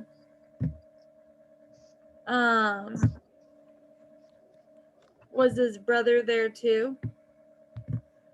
No, he was still in the hospital. He was in the hospital a few days after. He was there. He was placed with his brother a few days after my oldest son was placed with them, because he was still in the hospital. And at that point, I was put in jail, and so I wasn't able to be with him like I wanted to. And then, so then I was... Oh, okay. So then he was placed, at some point when I was in jail for a week, he was placed with his brother. Did Mr. A get arrested? No, he didn't. And that's where I think I last was talking about how I was in the cop car in front of my home. The cops were searching our house for drugs that they didn't find, except for the prescription medication that belonged to Mr. A. And then he was just standing talking to an officer, and it's just crazy how they didn't even question him or treat him like they should have treated him, like they treated me, because they just like... Was his name on the bottle of medication? Yeah, I'm sure it was. I don't remember exactly, but of course it was. It was his medication. So that's what's daunting, is like, why were they just acting as if he didn't matter, and that the one who they needed to focus on was me? That didn't make any sense. But that's what they did. And so I was in the cop car, and they got their own person. I was in the cop car, and he's standing talking, and you go to jail for a few days. Yep, and then I go to jail, and am tortured even more physically and on all levels in jail, because first of all, I've never been to jail. I've never done anything to be put in jail. So being in jail with real criminals was so scary, and seeing what happens there. And then physically being on, seriously, I was praying the whole time. I had this blanket over me. I didn't eat any of their food. I'm a vegetarian. I don't eat meat, so I didn't eat most of what they even had, because I couldn't eat it. And I couldn't drink their water. Why? And because it was awful. It's like tap water, and I don't drink tap water. And so, and they give you like these little flavoring packets to put in the water that have like stuff that causes anxiety. It's like it's bad. They feed you awful in jail. So I didn't want to eat any of their food or flavoring packets to put in water. That causes because I'm super sensitive to certain ingredients and stuff. Yeah. So I had to avoid all of that. So I didn't eat it or drink anything when I was there for 7 days. Besides, I think at some points I had like 2 pieces of like celery sticks. Yeah. And that's about it. Okay, And so you get out of jail, and what did they? they misguide me on where to go, so I end up going to the wrong place because I was supposed to be let out at a certain time to make it to my hearing regarding my children, and I didn't get to make it because, for one, when they originally were letting me out, they were treating me as if I wasn't just going on my own. Like, they had my hands tied still behind my back, and I was wearing orange, and they wouldn't like. And then the officer, as I was going to where they put me in a car, where they put me in a car when I went to my court hearing previously, they thought that was what the protocol was, and that I was just going to go in a car and they were going to take me to court themselves. And then once they found out that I was to be released that day, and really literally that second that they were to release me, they didn't do that. They put me back where I was staying in another cell that I ended up switching to a day prior to when I did go to court. So I was originally in a bigger cell with like 14 girls. And then I was able to switch into a different, smaller cell where people go when like they don't pay a fine, or if they had a parking ticket they didn't pay. And that's where I was supposed to be the whole entire time. But instead they had me as a felon with awful girls. So I was lucky I was placed in the smaller one after or before I went to court, and that dropped. So then they just said it was resisting arrest, and they kept it though. On record, it still says on their record that I had a felon and that it was child endangerment, and all of that should have been dropped, and it's still there as what happened. But yeah, You're still a felon. yeah, even with all the evidence and proof, and with having my 3rd kid with me and he's doing well, they still treat me like I'm this druggy mom, and it's sad, because that's the reason why my fiance even dated me, was because he didn't want to date someone who did drugs and stuff. He didn't like that. Right. So he liked that quality that I had. Yeah. And it's just like they didn't steer from that. So they put me in this box from the beginning, and even though it didn't work out, they did what they could to keep on that railroad track. So since they couldn't use the arrest after I was released, they used other things, and they picked on me about other things that we can get to. But let's talk about when I was taken, or when I was to be released. They put me back in the cell when I was to be released, and they kept me there for another 2 hours, 2 to 3 hours. And I kept pressing the emergency button saying that I needed to get seen, because at that point my back was hurting, and I at that point knew how to fill out the card that I was supposed to fill out to get seen for medical reasons, and they wouldn't let me get seen. They, even when I was there, and then the woman who went on the intercom when I was pressing the button said, "If you keep pressing this button, we're not going to let you go for another hour." They were keep saying they were going to extend it for another hour if I kept pressing the button.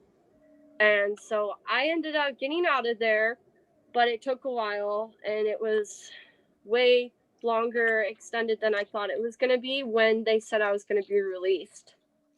And so maybe that's just how it is. I don't know. But so when I got out of there, when they gave me my clothes back and I was dressed and ready to, maybe that's why it took forever, because once they realized that I was to go on my own, they realized that they had to give me my clothes back and do everything the way that they thought wasn't going to happen, because they honestly thought that I was going to stay in jail and that they were going to succeed with the charge they gave me, and they didn't. Because if I was really what they accused me of, I would have still been in jail. I wouldn't have been let out.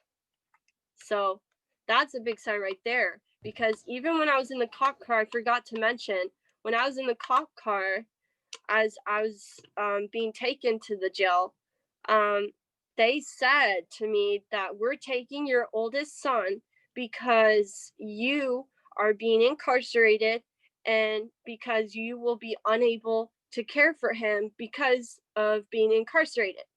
And that's when I freaked out. I'm like, well, there's family members that he can go with and stay with, and they didn't care. They wouldn't listen to me. They didn't want to take down any numbers, any addresses, nothing. So they took him and they placed him in protective care foster home. And so that broke my heart, because I knew this when I was in jail. I knew he was going to be put in foster care.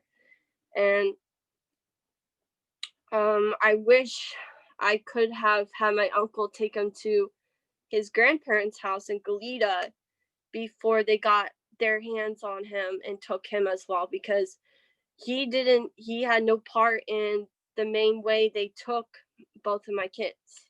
And then being dragged into an adoption that he would most definitely not approve of if he knew the truth, because he's a full-on mommy's boy. He loves me so much. I have all the evidence, even in the bonding doctor study visit, with him reaching out saying, don't go, mama, don't go. I love you all the time. And he's so sweet. And now it's a void. I don't get to see him. I don't get to talk to him. I don't get to explain what's happened. It's as if I don't matter anymore. And he's just, but going back to what I was talking about was when I was let out of jail, I didn't get to I was misguided. Once I got my clothes and was dressed, I was misguided on where to go for showing up for court. So I ended up going to the wrong court, and I ran there and in heels. I ran there in heels because that's what I was wearing, like these black, like not really heels, but they had like a heel like thing on them. They were like black boots with small little black boots with heels. And I ran all the way there because I didn't want to be late, and I went to the wrong place. So that was like devastating because I didn't want to miss that, and I did. And that made me look really bad in front of the judge that I missed that. Okay. Let's pause and let's jump forward a little bit. So okay. So you have your court, you get convicted of a felony charge. Yeah. When do you have your first CPS court hearing? Well, I have the books in front of me, but I won't look. I don't need like the dates. I'm just saying roughly how many after the court hearing that I missed. I think it wasn't that long after, because shortly after, I even actually ended up getting visits pretty pretty soon after I was released, I started getting visits consistently with my kids that I continued with them for an entire year. Okay, were they supervised or unsupervised? They were supervised at first, and then some were supervised by my mom-in-law. Two were supervised by family. Were the boys in foster care, like at a home at this time? Yeah, they were in a confidential foster care home with the second pair that they were placed with. So what happened was when I started getting visits, they were supervised, but by an angel worker, an angel foster worker. And she was the only one consistent in this entire thing. So instead of having a real caseworker, she was like the one that was there. She was What do you only mean an angel foster? She was an angel foster care worker. That's the agency she worked for. And she was there from day one. From after the jail time, she was in the picture, because that's how I set up my visits with my kids, was through her. Okay. She was the one I set up visits with. I would text her every week to set up visits. She would give me my schedule. And so she was the one who would transport the kids to and from where I would see the kids. Okay, and how was the foster care going for the boys? No bad. Let me think here. Nothing bad happening? It was bad. What was bad? Beginning was hell. Like, the whole thing was hell, but in the beginning it was hell with the visits, because it was hard, because I didn't want to I couldn't explain what was happening, and I was being watched, and it was in like this box room at their office at that time. And even in the very beginning, I was still nursing both of them when I could, and in the visits. And that's all on my logs that I have from when the angel worker would type everything on her computer as it's happening. So a lot of stuff she said was positive and was true, because she couldn't lie, because she was typing as it was happening. But there were some things she would throw in here and there that, I don't know, she could be true, could not. It does. I don't know. What? But then there are things that she left out, when my kids would say, "I want to go with you." In the very end of the visit, she wouldn't put that in the report, but she would add things like, before the visit, my oldest son was having a hard time going with the angel worker because he didn't want to leave, in part with the foster mom. So it was at the point where they were confusing my kids. I see.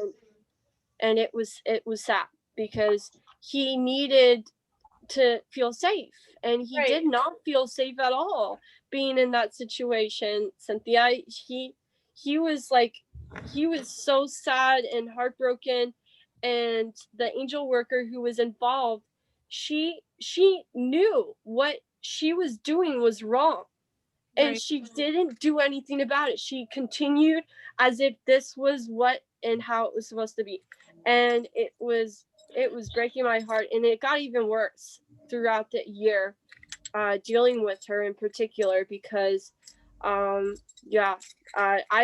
personally have had nightmares with her in particular in them. And so back to keep you on track with the very beginning with the visits. She would even write some truth in the beginning.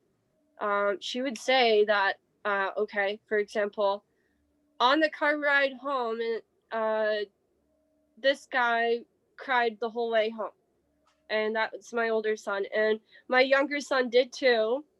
And that's in the reports as well, and the logs I have. And so as my hours increased, and as she got to know me more, that's when okay, this is what I was going to say.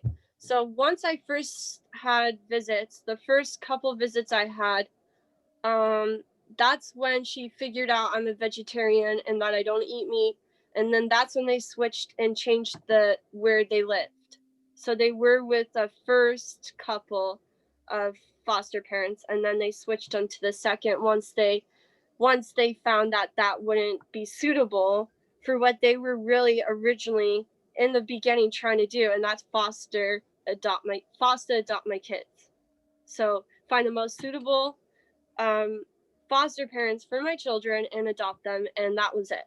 It didn't matter, honestly. It didn't matter how much effort I put into anything I did in my case plan. But I did not jump into therapy right away. So I did end up marrying Mr. A and being open about that, because I wasn't hiding anything from the social worker I had at the time, who ended up getting out of there. She was a young social worker. She was my third social caseworker. And once she discovered how bad they were, she got out of there. Or maybe she just found a better job. I don't know. But she got out of there. And she actually was the nicest one I had. And she even supervised some of the visits and said, and I even would ask her, did I do well in the visit? And she said, yeah, just to make sure she would say some positive things in the report. And she wrote up the report, and obviously she put in positive stuff with my interactions with my kids. And guess what? The boss took it all out. The boss took it all out and made it all negative. And I got so upset when I read the report. I saw nothing positive in anything that they said about me. And so this was not surprising, because this is apparently what they do. And I didn't know this until I was going through this. And so I started getting more used to how they would be. So I would just have to deal with it and do my best through what I went through. But it still was really hard and difficult. But in the beginning, I didn't handle it that well, because it was all new and it was the first time being in the system like this and having my kids in the system. But then once they were placed in foster care and then the angel worker involved, I really knew that there's no way I'm gonna get them back. I knew, because of just the fact that I didn't have like a consistency with anything with social workers, and they would just say it's normal for there to be so many, but I had 7 in total. I had 7 caseworkers on my case. And so I mentioned my first one. My first one I never saw in person, and then my second one, she was the one who said I could start having unsupervised visits once I complete a certain amount of therapy sessions, because that's when I started really processing the traumas and really trying to focus on the like healing and addressing what I needed to. And it didn't come right away because I wasn't there yet, but it did. Throughout the 6 months, in the first 6 months. And so later on in my therapy sessions, I addressed the rape. I didn't address it right away. And so they used that against me as well. Oh, she lied. They would say I lied because I didn't bring it up right away, when really I blocked it out still for a while until I started my therapy, because it was really hard starting my therapy right away, because for one, I was navigating all of the traumas, plus processing the jail time, plus navigating being in the system, having my kids in the system, and seeing my kids the way I was seeing them, and crying, and being in a small room with them for 2 hours, and then 4 hours, and then 6 hours. So my hours increased, and then I started getting to see them at parks, and then I even got, I think at one point, 8 hours with them, and I was seeing them weekly. So I was seeing them a lot, and I was consistent. I was always on time. I never missed a visit until like later on when I was like more full term. I missed one because they said I couldn't have anyone with me. So I decided that I was going to not go to that one because I was just about to have Jackson. And so I made a lot of effort to see my kids, even though I was being put through hell. I did really well considering being pregnant and taking care of 2 little ones at a park. Right. And I did so well. Even people who saw me there, like it was like normal. You know, I even go to the park still, and I even see moms with 3 kids, and it is possible. Yeah. You know, and they do get older, and it's different. When did you find out you were pregnant? Okay, so I found out I was pregnant, I think in May. Or wait. May, yes, May. The same month. So a little bit after I married him. So I married him. Yeah, let's talk about that. Okay, so I married him. Let's go back. When you get out of jail, let's talk about how that relationship even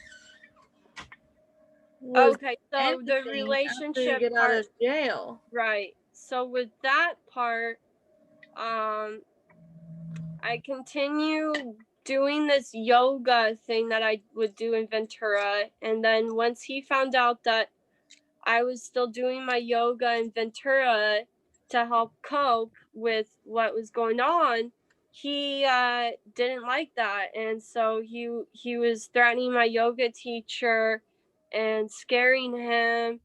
And so that kind of was a big part on why I married him. It wasn't because I wanted to marry him. It was because I felt if he had the actual paperwork in front of him that we were married, he'd leave me alone, because he always thought that, like, I don't know, he would just think that he was just controlling. He just wanted to control what I did, where I went, all of that. He would control. So that scared me, and so I thought that if that was there, he would not threaten my yoga teacher and he would leave me alone. And then I realized that was not smart to do that. So like, it wasn't a typical marriage. We went to the courthouse, we got married and got the paperwork in Ventura County, and then immediately, like, I got an annulment. Like, he didn't live with me when I was going through my case plan.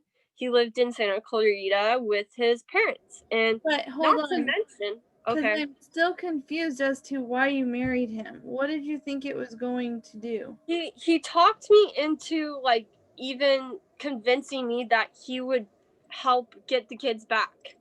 Like, I was not even I was really far behind even processing anything that led to my kids being taken at that point. So that had a big part to play with all of that as well, because I wasn't there yet where I'm like, okay, I see the significance with allowing this individual in my life.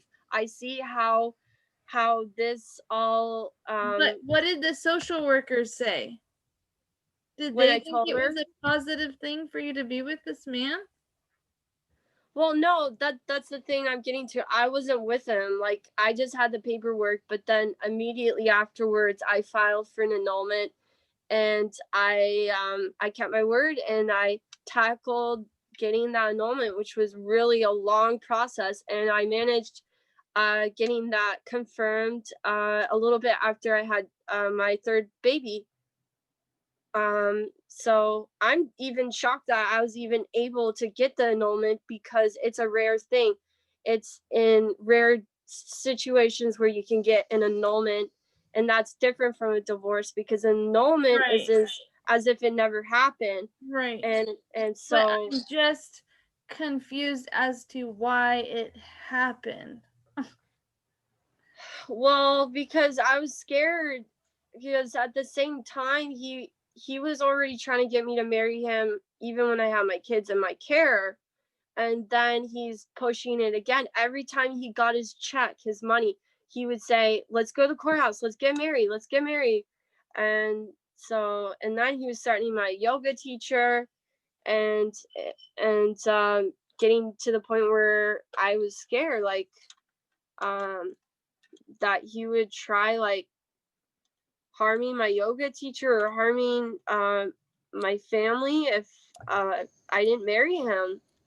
Okay, so and at that point I didn't even start therapy. So I didn't even start therapy in May. I was going to a place, so I was starting the cuts, like the beginning of my case plan. So I went to a place where they told me to go to see if I qualified for their services for mental illness. And I went there, I spoke to a lady, and I did not qualify for any of their services. And I spoke to her about some of my traumas, and she just referred me to therapy. And I had a court-appointed therapist that I saw, and she was not easy to start seeing right away. It was very difficult to see her right away. And not to mention, I didn't get due process. Considering even all the traumas that I was facing, I didn't get due process. And my father, even when he found out what happened, and after the jail and everything, he was really concerned. He couldn't believe I didn't get due process. And so I didn't start. So you marry him after jail, after all this stuff, Before even knowing I'm pregnant. Yeah. Okay, yeah. But doesn't the social, everybody knows that this was his medication, that did they know he broke in? Yeah, I'm sure I didn't keep anything from him. I'm sure at that point did they know he raped you? Yes, that they definitely did, but I don't know if the social workers knew this. But the officer I spoke to after I got out of jail knew about this. But I'm sure the social workers would have known, but they didn't seem to care or take that into consideration. With the fact that he did break in and that he owned the medication. So I don't know. All I know is when they wrote up their first report after I was released from jail, they were focusing on my oldest son because he was not the reason why they took them. They originally took them due to the incident with my middle son, not my oldest son, who is 3, who they just wrongly took along with his brother that they wrongly accused me of harming. So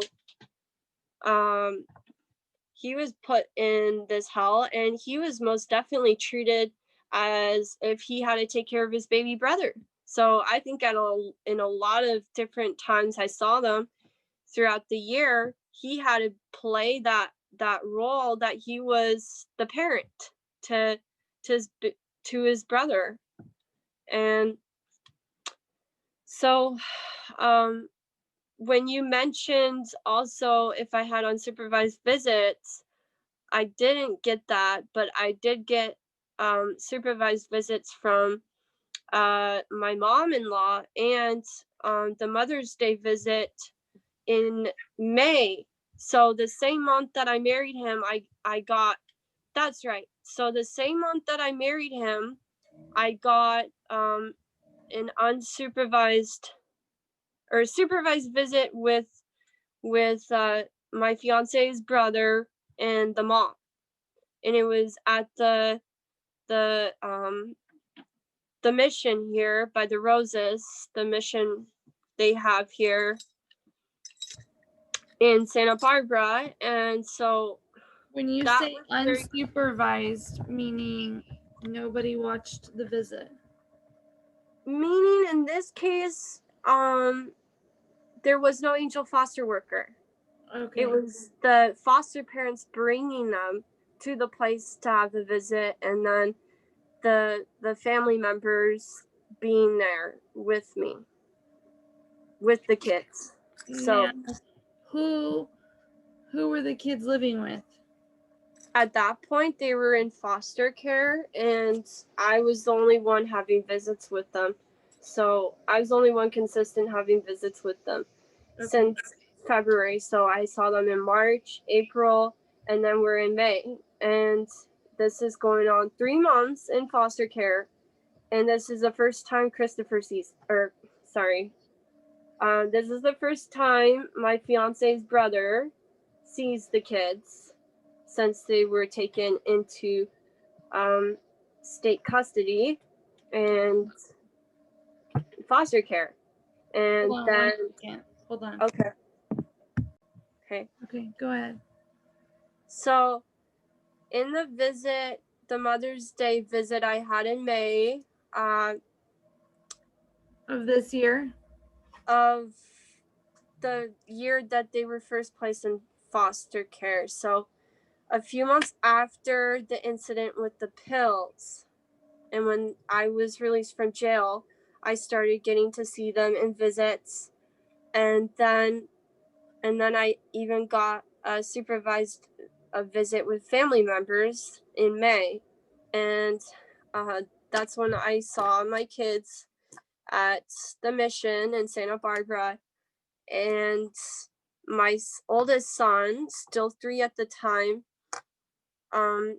started coming towards us with the foster parents, and he looked really sad. And physically, he had a bruise under his eye, and the foster mom at that point was talking not to me. She was talking to the uncle, so their dad's brother who passed away, the dad, and they were talking to his brother and saying that he fell out of his bed and that he's fine and that it's not a big deal and that he'll be okay, and that he had just a little incident where they didn't put some pillows by his bed and he Who's fell. saying all of this? This is the foster mom saying this. Yeah, she's saying this to, not to me. She's not looking at me. She's looking at the uncle, my baby's daddy's brother who has the kids now. Okay. So she's looking at him. And so I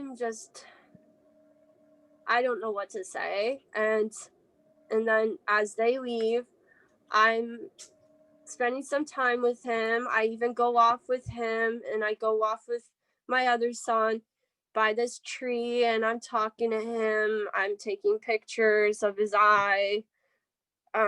There's like horses. It was an unusual day. It was kind of like cloudy, but there was like horses by the roses. So I took some pictures of them by the horses, and I noticed that my youngest son at the time, who was the one who ingested the medication, had a runny nose, and this was common. He had a runny nose and a cold throughout the entire time he was in foster care. Most of the time I saw him in public, and he was always coughing, or he was always had a stuffy nose. And so I was really devastated seeing my son how I did, with the bruise under his eye, and that I'll never forget, because I know incidents happen like that all the time and they're accidents, but the fact that what happened with me was an accident, and they're making this change my life forever. And then incidences always happen in foster care, and they turn a blind eye to it, and they shrug it off like it doesn't matter. Like that they were being well taken care of in foster care. and to keep them there for like a long time, and then eventually have them stay with those foster parents. So, what type of injuries did he get from falling off the bed? Well, a few occasions I've seen bruises on their elbows, on their legs, and I didn't think anything of it because I know kids get bruises at that age and they fall and stuff, but in some instances I would see them, and Xavier, my oldest son, just seemed like he was in a lot of pain. Like it hurt to go number 2 for him. And I'm not at all accusing the foster parents or anyone of anything, but I just found it very odd because I know that even Why the would foster it parents. hurt? Why would it hurt to go number 2? Well, because even before he was placed in foster care, he was a very picky eater. So like, I would be working with my uncle to make sure that he had certain foods to be properly having like bowel movements, because prior to his taking, he had an ear infection, and which is quite normal on his dad's side, and so he was put on something from the doctor that messed up his gut, and so we were working that up and prior to his taking. And then what happened was, when he was put in foster care, they were even having a hard time with getting his bowel movements going, and so they would say that they would give him like Pediasure, and they would give him some other stuff that they would put in a smoothie for him that they would call a milkshake, so he would drink it. So like I think they were trying to give him like prunes and like fiber like stuff like I was when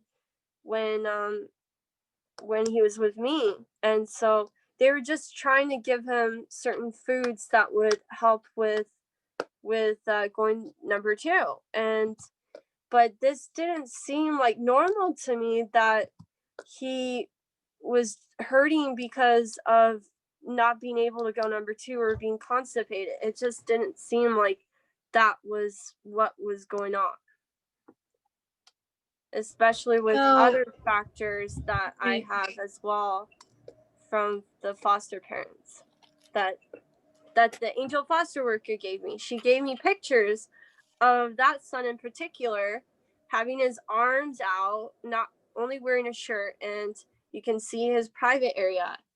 And they went on a trip up north and gave those pictures to me.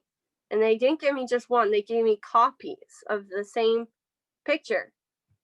And being their mother, I did not approve of that at all. I didn't even approve of them going up north for a little trip. And I expressed this to the social worker. I told her I'm not comfortable with them taking my kids up north on a little trip and staying in a cabin. I'm not comfortable with this. And she said, oh, well, if it doesn't affect your time with your visits, it's fine. If they're not leaving the state, it's fine. And So they asked you, let me get this straight. Okay. They asked you if you were okay with them going on vacation. Well, Angel foster worker, the one that was the most consistent one, the one that brought the kids to and from the foster parents, is the one who was telling me, and she informed me even in advance. And then I was expressing to her that we were all recently in a bad car accident, and I don't feel comfortable with them going far, especially not even, with just the dynamics. It just didn't seem right that they would do that. So I expressed how I felt about it, and they didn't care. And the fact, I still have my parental rights at that point. They were not. Did they go? Yeah, they went. Yeah. They went on that trip, and I got all these pictures of them from that trip, and a lot of them I wasn't happy about, well, because of my son being exposed the way he was and not being the one who took the pictures. Because I know that parents have pictures of their kids playing in water, not wearing anything, but like when you don't take the photo, it's just like, it's different, especially when they're like in the situation they're with, in my case, and they're with strangers, like What do you they're mean? with foster parents. And I'm sure What it was the very picture of? my son standing with his arms out like this, and he's only wearing a shirt, and you can see his private area, and he's like in nature, there's trees everywhere. And I gave Vincent one of these pictures when I saw him in his office when I first got him on my case. And what did he say? He kept it for his record. I believe he put it in my file that he has with my case.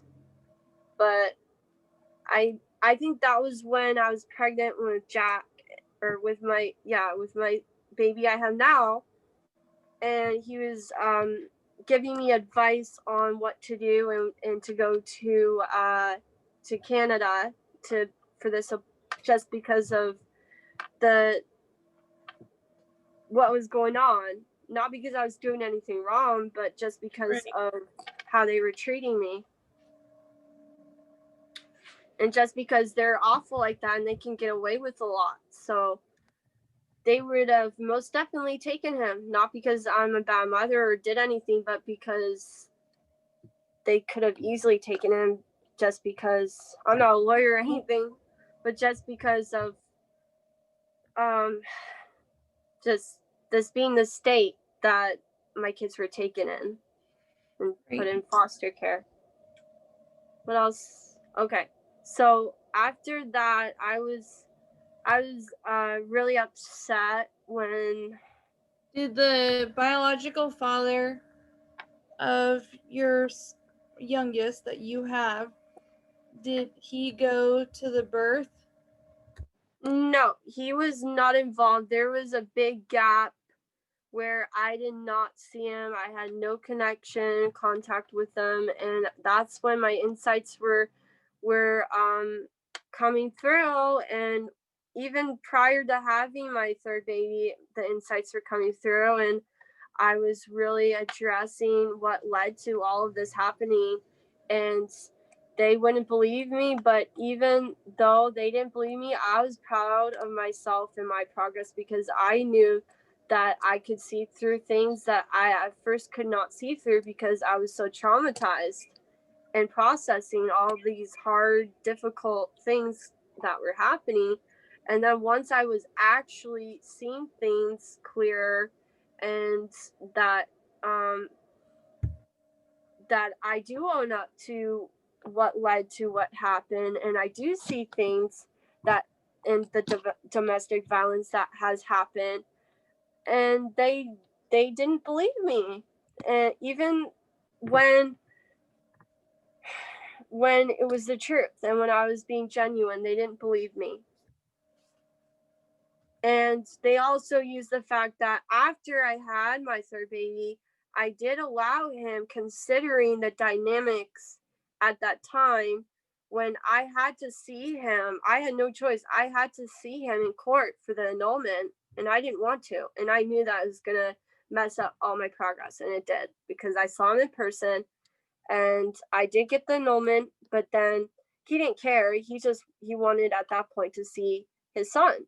And at that point, he didn't even know what gender it was, because originally I was being told it was a girl when I was getting ultrasounds done. So he was a surprise baby when he was born, and I was so happy. I love my 3 kids all equally, and so that kind of affected certain things in my case, because I allowed him to see his son in an appropriate manner. At the time, he was being appropriate, and now I would never, even when he's out of jail, I would never let him. a mother who cares about her kids will do anything in their power to protect and make sure that their children are being protected and away from, even parents that need help. And there's so many scenarios with mental ill people with guns and killing people. So it's like, knowing what I know now, I would never, but even when I did know what he was like and what led to my kids being taken, I thought it would be all right because it's separate. It's in family law dealing with that, with the whole visitation thing with the father, and the fact that he's not a deadbeat father, and the fact that he would send me like gifts for his son. He would send me money, and it's like, what am I supposed to do? Decline this just because of what's going on with my other kids? And it's like, if he wants to be there in an appropriate manner with boundaries and in a healthy way, and he seems stable and healthy, then I made an adult decision that I at that time thought was appropriate. But now the fact that he's been in jail for a year, he's probably even worse off than he was prior to being in jail, because mentally ill people don't belong in jail. They belong somewhere where they're getting the appropriate help. And I'm sure he's not getting the appropriate help in jail. And I still don't understand why he's been in jail for so long here, when he punched my brother in the face. Maybe it's because my brother pressed charges. I don't know. But when did that happen? This happened last October. So, Mr. A Yeah. is in jail. And that's fine by me, but I just like just for punching your brother. Yeah. I just want to see him get better and do good. Doesn't mean that I want him or will allow him ever around my kids. I just am having a hard time understanding this. Huh? You're sure you're not going to let him around? Oh, 100%. Yeah, I already have a plan to go somewhere where he won't know where I am when the time is to come, when he is out of jail. So I will be somewhere where he doesn't know where I live. And so it's unfortunate because all this time has went by where I could be visiting my other kids while the one who was a danger is locked up. And I don't get to see them. And this breaks my heart, even not knowing where they live, so I can at least shower them with goodies and gifts and cards for birthdays and Christmases. It's a void. I don't get to send any of that to them. I would not harass them. I would respect them. I just want to be there as their mother and to be someone that they can trust to be there for them when they need me. And I'm being deliberately cut out, and I understand that they've been adopted and they have that decision to choose not to, but it's just sad how it got to this point where things could be very different. And if people understood everything, it would be great if. And that's what I'm hoping for. I'm hoping the more that I talk and the more that I share my story, the more sense it will make with certain things that have happened and that were wrong, or injustices that have happened, regardless of the Peter thing, because I understand that is why I don't have my kids, is because of the Peter thing. But it's still like, there's still more to it, because he's been locked up in jail, and even when he's out of jail, I already have a plan to go somewhere else where my uncle owns other property, and he won't know where I live. And I won't be close to my other kids at that point. And so then I'll be really a void in their life, and there's still so little, and it's sad because it took a year. It's like it's just taking forever to get an update from them, and then finally on my second born son's birthday, who ingested the medication, he turned 4 recently, and I got a little update from my fiance's brother, and that's it. I don't communicate with his partner or my mom-in-law anymore. So it's like, how are they supposed to gain trust and build trust with me when there is a lack of communication? And so I feel like they're using that to keep me away, by saying I'm a bad mother and I did this, and that I will in the future or something like that. I don't know. Or they're using my fiance's death against me as my fault. So they want to torture me because they feel it's all my fault that he died, when it isn't my fault, and it's not my oldest son's fault either. They're not. So. Well, unfortunately, it is time to end Okay. this. All right. But I am glad that you have that sweet boy with you. Yeah. It's just they grow so fast, and I you know. know, I'm not gonna have any memories of him with his brothers, and it's sad because he's not his father, and he's, you know, he would love to see his brothers, and just even a little mommy date, or even just hanging out with them at a park with the people they're with the family members, it would be so nice. But now it's like it's even harder processing Brandon's death when I'm not even able to be close to them anymore with his family.